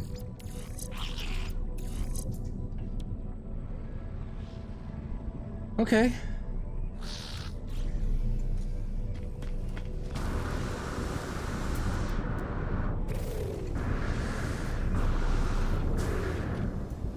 Oh, look at this guy. What an awesome set of wings, dude.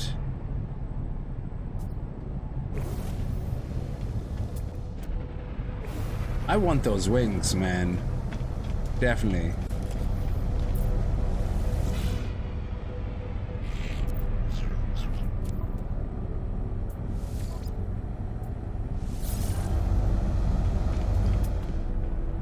Oh, this could be a 39 out of 40? Interesting. Let me see. That could be making us a bit of a profit here. Nice, it only requires one. So we buy that, 38 million. Let's scrap the doodah and the dida and the doodah. Oh, that's it. Okay.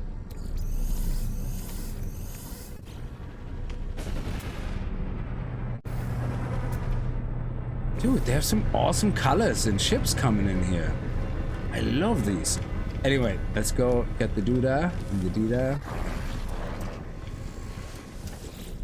So if we go now upgrade to Starship, we paid what, 33 million? Apply augment. We just do the one augment. Click into the new row, and now the ship is worth, instead of 33, it's worth 69. Now we get only 70%, but it means we made 33, we made 15 million. Just like that. Awesome. And we're down to 5 augments, unless we got one. Oh, we got 2 augments from this? Are you kidding me? That is sexy time. It was a B class. A B class gave us 2 augments. That is insane. Now this one here, I buy purely for the wings. Oh man. Even the ass looks good. I like the ass and the wings.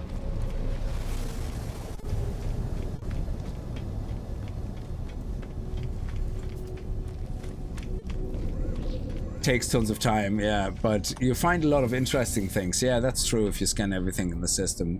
Begin salvage analysis. Extract customization. Oh, left or right wing? Let's take the right wing. Why be picky?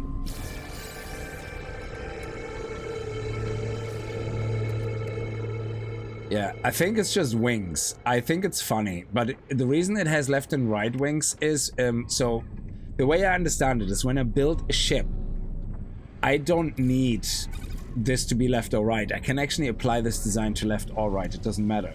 But there is some ships where the left wing is different than the right wing. Oh, look, that looks like my ship nearly, but it's slightly different. It's like the middle part is the same. The color schematic is the same, but that's about it. Oh, Jesus, look at the wings on this guy. I could sit here all day just buying the components. That is crazy.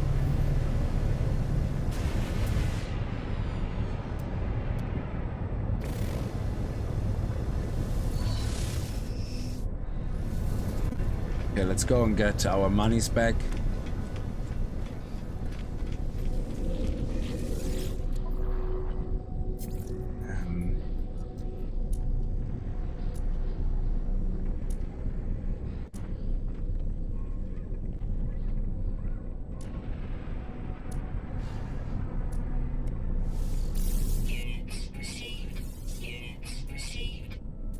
Is that it?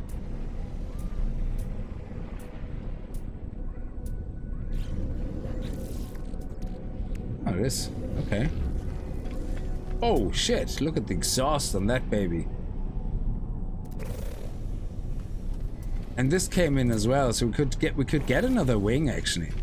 I wonder if I get the left wing now. Yeah, I mean it's only 4.9 million. If I get the left wing now for this one, will it just stack on wings in general? Because I think that's what it is.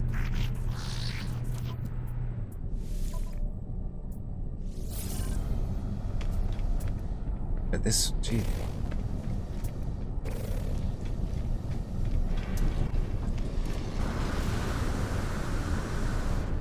There's a lot of designs here of components that I really like. Kickz likes big backs and he cannot lie. Exactly.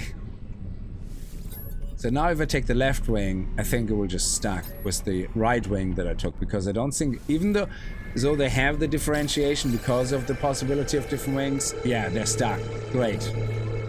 Good.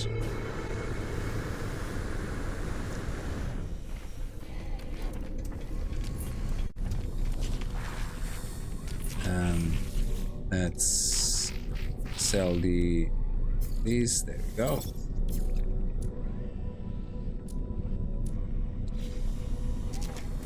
All right. Okay, let's go.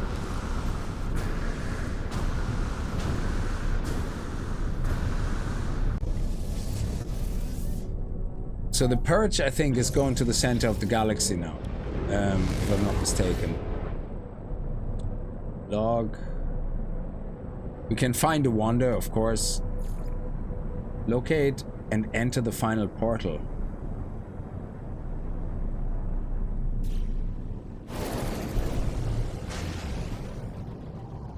That's not the center. I thought the idea was to get to the center.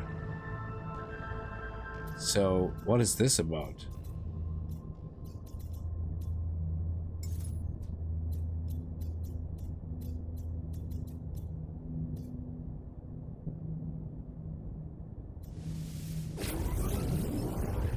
I have no idea what this is about.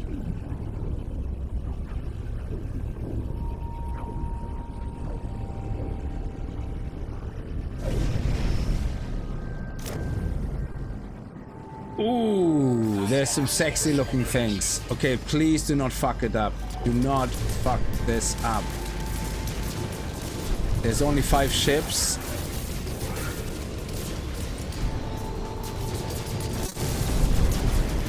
So it's not an S-class. The other one had 10 ships. It probably was an S-class. Oh, don't shoot, don't shoot. See? There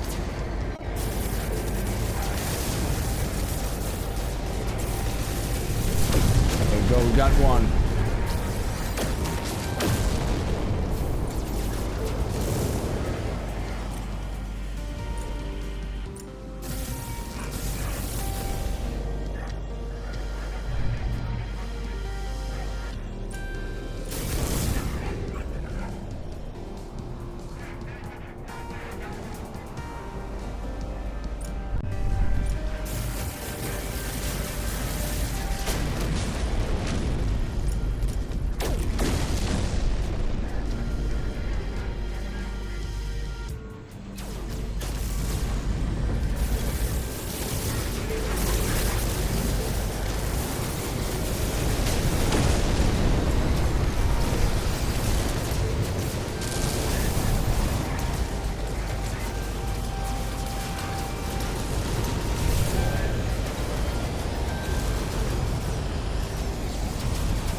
Careful.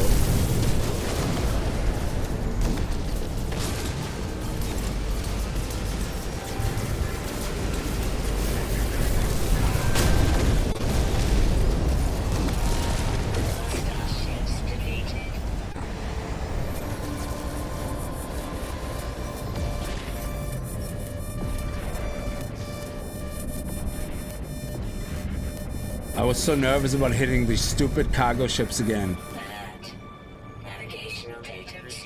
Yeah, these guys actually, I like the design of this one. Oh, what's the other message? Pathetic Sentinels? Emergency settlement comes. Oh, the fragment hologram that flickered. Acknowledge the broadcast. I let the settler know I've heard them, though I received the only harsh alarms of a sentinel. The hell? Is that the out-of-phage thing? That would be amazing. Anyway, I don't know which way around you are. Let's see. Oh, you give me fright.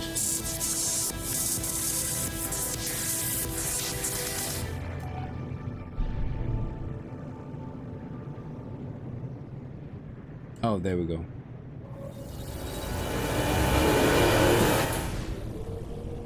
So it's probably a C class or something, because there was only 3. If the number of pirates have anything, the quest kind of sends you through. Is that the out of age quest? Yeah, because that would be great. Yeah, it's a C class freighter, but I do like the design though. Let me see. Let me look at it from the outside. You see, I'm not too fussed about it being C class, S class, A class too much. I have to like the design of it. And the color scheme.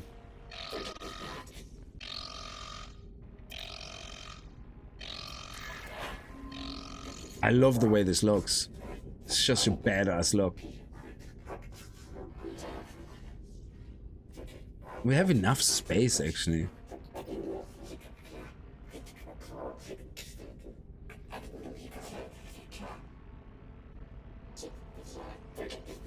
Oh man, it's so tempting. I don't know if I want it though.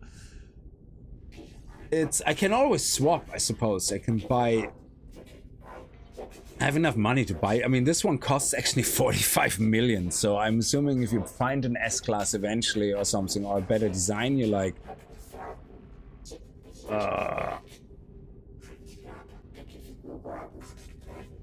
Yeah, it looks like the Sentinel's final boss. Yeah, it's true. It looks a bit like that, yeah.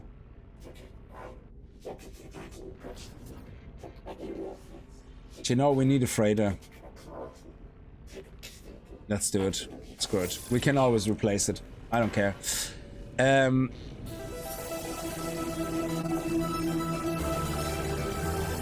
And we actually have several cargo bulkhead upgrades and salvaged frigate modules.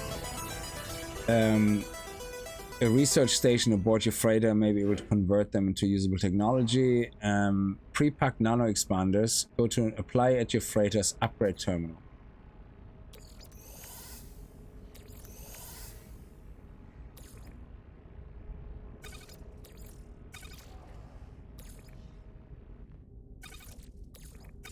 Okay.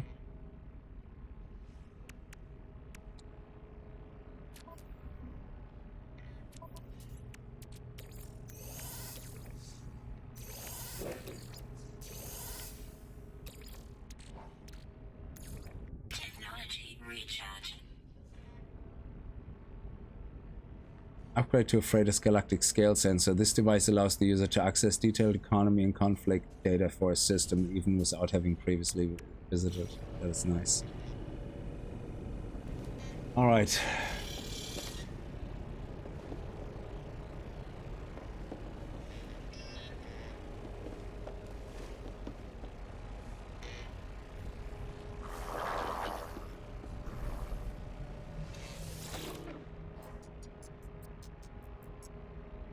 Oh, customize appearance? Oh, it's all locked. How do I unlock these? Ooh, I like the emerald. How do we unlock paint?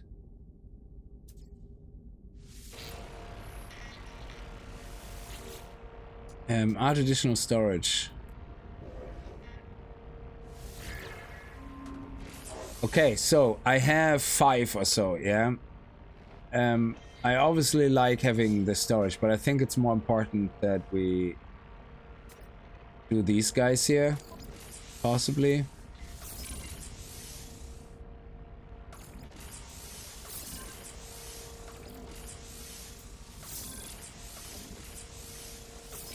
And then maybe do one here.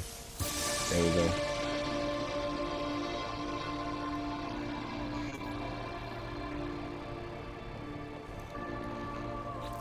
Yeah, oh yeah, I won't have much. I won't have much of anything, to be honest, right now. Actually,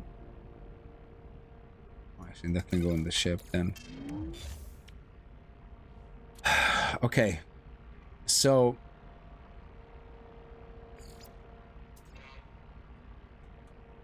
I don't know why it deletes for certain things the whole name.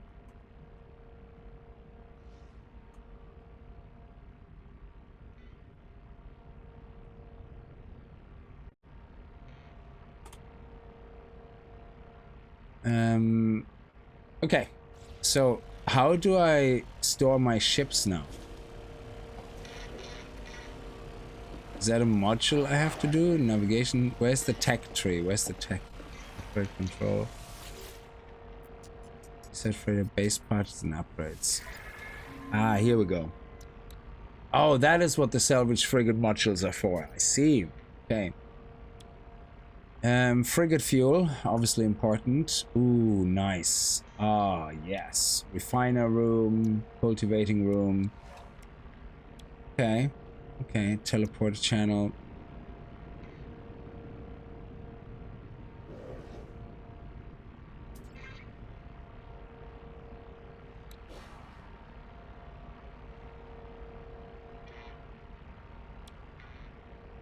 We already have that unlocked, okay. Oh, here we go, the colors. Nanites, excellent. Oh, that's beautiful. Well, I need that, that's for sure. Frigate fuel is very important.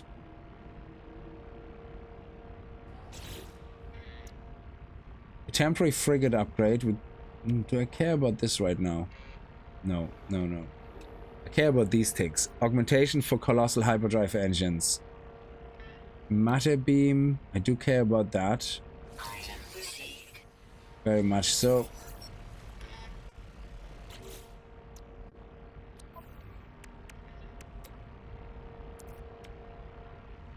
Magnetic resonators and antimatter. I have these actually at home, so... Okay, so if I go to freighter warp map, manage fleet.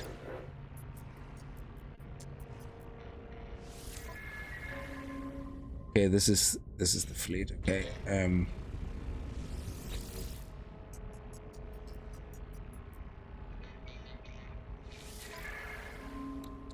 Oh, nice. Okay, so in the moment, these guys here, I'm gonna put them away because I'm not really using them. So if I archive that and that and that. Okay, excellent. That is sweet. So I have that, which is fine. That's my current ship. We're gonna get that to an S-class. So exotic, and this one is, what is this one again? This one is the Sentinel ship. So you can see the logo here actually, which is pretty sweet. Sentinel, exotic. And yeah, so 1, 2, 3, 4, 5, 6 active ships. And then in here you can have another 6 possibly. Or 12 in storage, I'm not sure. Yeah, this feels amazing. So the one thing you want to do obviously is oh look, we already have a cultivating room. Oh, that is so sweet. And you can just go harvest all plants. Boom. Oh my god, that is so sexy. But it only has oh, okay.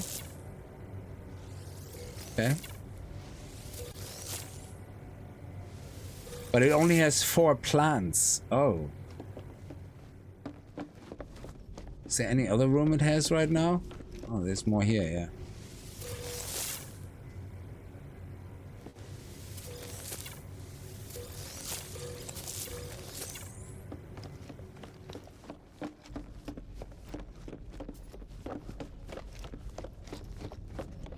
Oh, wow. Nice. Nip nip.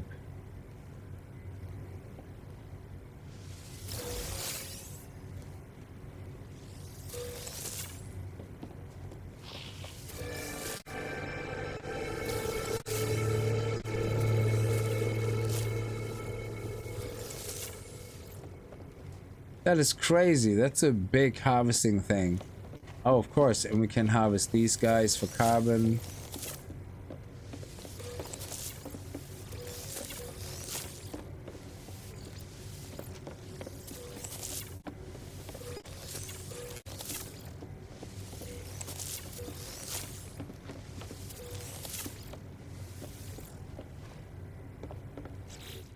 Okay.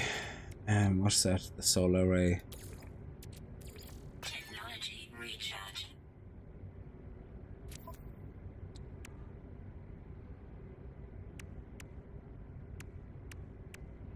How do we do, can we do the storage room at least?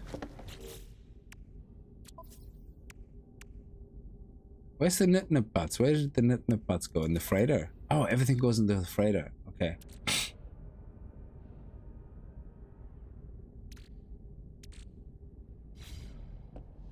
So if I want storage now,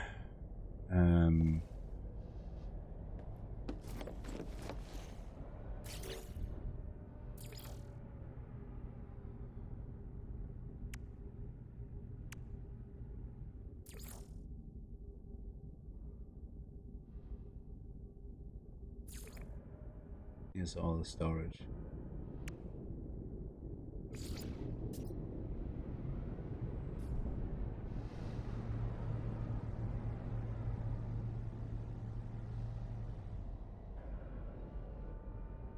It means we have to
the numbering bothers me so much. Oh my god, I can't believe this annoys me so much about the numbering and the positioning. How am I so annoyed by that? That is just so not right. It shouldn't bother me that much. It should not bother me that much.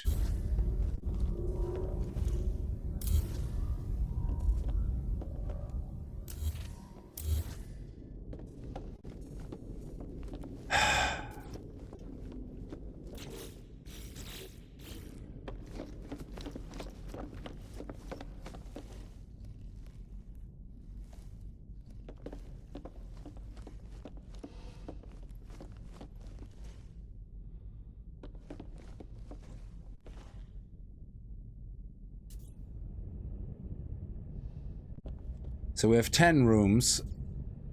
The best thing is 5 by 5, or we have 2, 2, 2, 2, 2, 2 by 5. It doesn't matter. It's the same.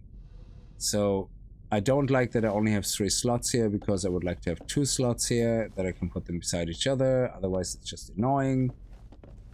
And if I do it here in the middle, 1, 2, I have 2, 1, 2, 3. I can't make 5. Oh my god, this is so annoying me right now.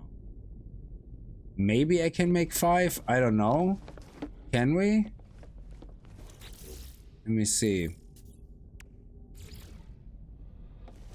Can we have 2 rooms? No, this is just 1 room in the middle. Oh, goddamn. So we can't even do it. It's just 1 room in the middle then. This is so friggin' annoying. Okay, let's just do it here. Doesn't matter. Suppose we can have another corridor there, so... Alright. 0. 1. 2. 3. 4. 5. 6. 7. 8. There we go. Okay, good. So now I can access this from any planet, hopefully. Once I build the matter converter. This is wings. They go here.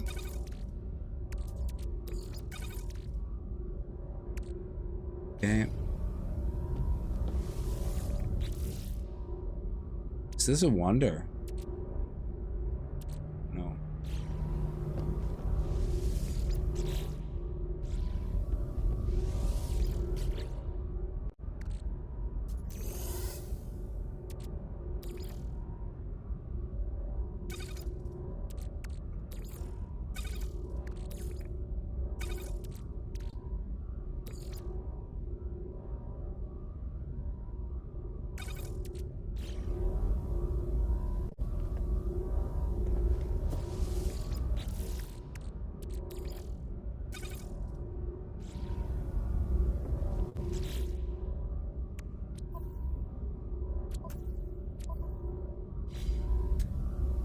If you activate a 7th, it makes the 2nd section of active ships. Looks like you can have them on. Oh, if you activate the 7th, it makes the 2nd section of ships with 6 more slots. Oh, okay. My settlement is under attack. Oh, I didn't know that. Oh, I need to build a teleporter here. Actually, that's something I forgot. How do I build the teleporter here? Refiner room. Oh, they have a special room for that I haven't unlocked, isn't it?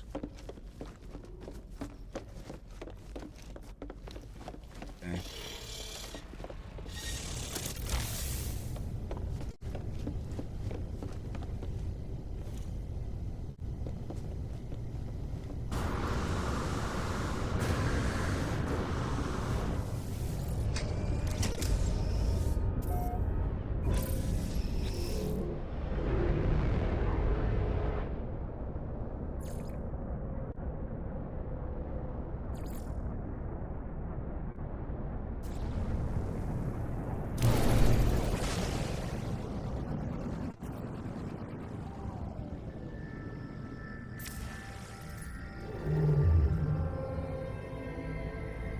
But I didn't do the interface portal yet. They will survive. I don't know. Should survive.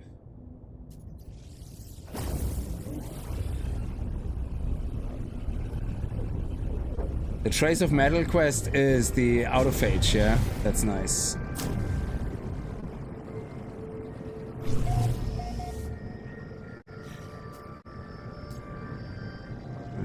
There you go.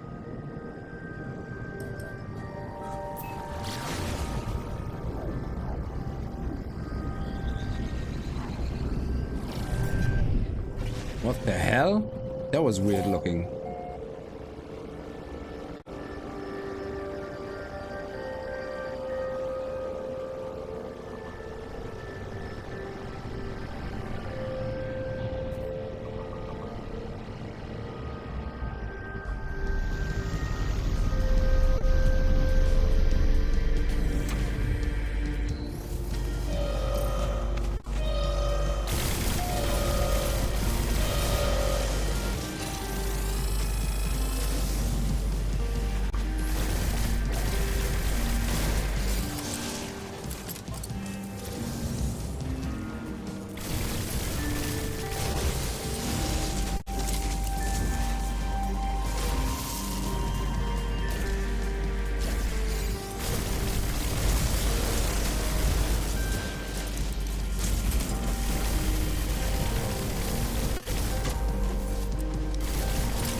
Oh, an undamaged drone shell. The shell of a sentinel drone, all that remains after its destruction in combat. While the exterior is physically intact, its internals have been severely burned. Given the right tools and several exotic components, it may be possible to repair.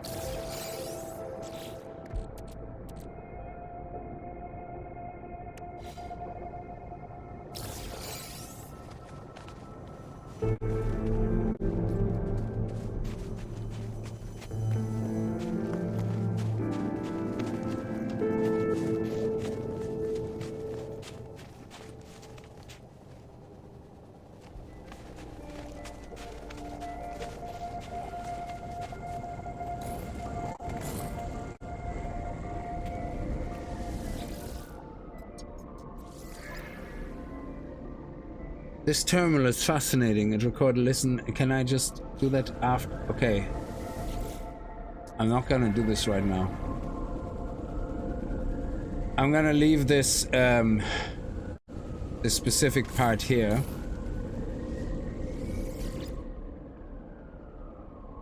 And I'm gonna go to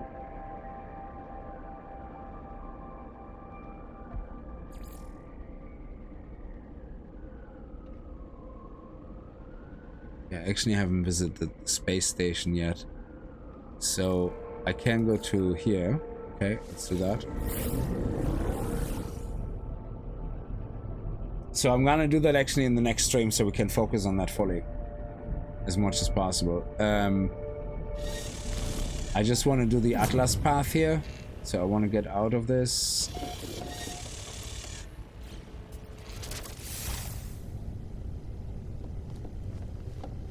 Yeah, Echoes, and then precedes Echoes, yeah. And then there's also the new Atlas ID, which I think comes after, isn't it? That's the brand new one from with the deep oceans and all that. Or Atlant ID or something.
Ugh, 6,000 and 7,000. It sucks.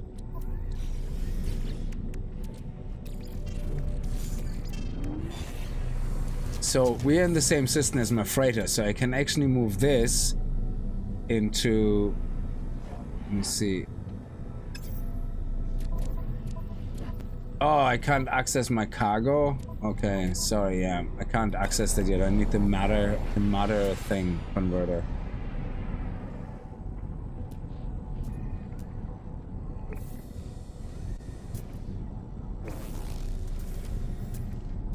Yeah.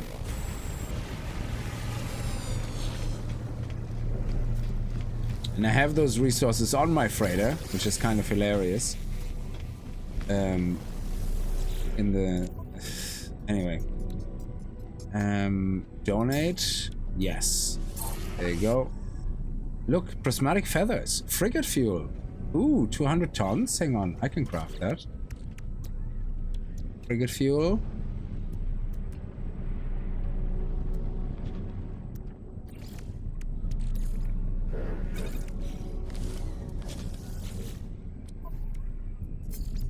Oh. That's not it. Crap. That's not the one that I needed. Ah, well. Doesn't matter. Did I... Oh, there was a special sound, I think. Definitely keep that, keep that, keep that, keep that. Let me see, was that an exotic? No. These ones also have a special sound. The solar ones. It always gets me excited when I hear the solar ones land.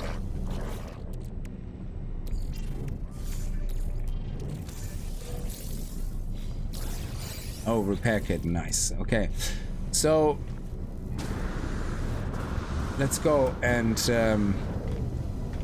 go to the Atlas thing.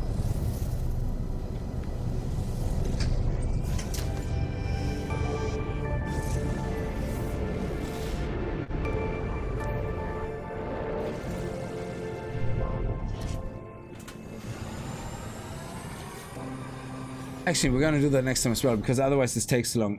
Solar ones also sound different. Yeah, they're very nice. So I have a feeling, if I understand this right now, that this is ongoing. If we complete the purge, I think that will allow us to reset the Atlas. But the overall aim is to get to the center of the universe, which is so far away. We have to go through multiple galaxies to get to the center of the universe, I assume, and that's the whole point of... But the machine is being destroyed. Something is happening to the Atlas. I can feel it pulling me towards the center of the galaxy. Surely this is not the center of the galaxy, because we're still over 7 million light years away or something. Let me see. We are 720,000 light years away. So the galactic core of the Euclid galaxy. That's the galactic core of the Euclid galaxy. That is not the center of the universe. That's just the center of the galaxy. Anyway, we're gonna do that next time. I'm gonna leave this here. Listen, guys, thank you so much for watching. You could play this forever. There's so many things that you can do. We now have the freighter command mission unlocked as well. Now what we want to do is we want to get the living ship fleets, which is where we use the anomaly things. These guys here. Yeah. And I just have to look up again to see what the message is. And then what we do is once we have that activated, we're gonna go into hyperspeed, and we're just gonna stay in hyperspeed until that certain message pops up, and then we get a living ship frigate. We can do that twice. So my hopefully what we're gonna have is a whole fleet of living ships, frigates. I don't know if we get C classes, if we can upgrade them to B or A classes. I know there's a chart as well, a cheat sheet, where you can look at, somebody put it together and they posted it either on Reddit or I don't know, and that basically shows you the years in service of a frigate, how good they actually are, because sometimes you see a frigate with a lot of high numbers and you think, oh, they're very good, but they're not really good because they're already at the end of life nearly. And if you look at their stats, they're actually just high because of that. Yeah. But then if you see a certain age of a ship and a certain stat number, you know, oh shit, this stat is very high. It has a high multiplier. So you know, it's there's a cheat sheet. I'm gonna have to see if I can find it, because I don't want to have like I don't want to optimize my fleet, but I don't want to have a fleet that completely sucks ass either. So I want to go into the ballpark of the area, and I'm assuming with the living frigates, it's the same thing. You could come across a living frigate that's absolute trash, I assume. So, but anyway, we figure all that out. I'm gonna see if I can get the data charts for all this, so we can look at it like more objectively. But yeah, I'm gonna leave this here for now. Listen, guys, thank you so much for watching. I see you guys tomorrow. Actually, tomorrow, what's tomorrow? Friday. Yes, I see you guys tomorrow. And until then, have a good night and stay safe. Bye bye.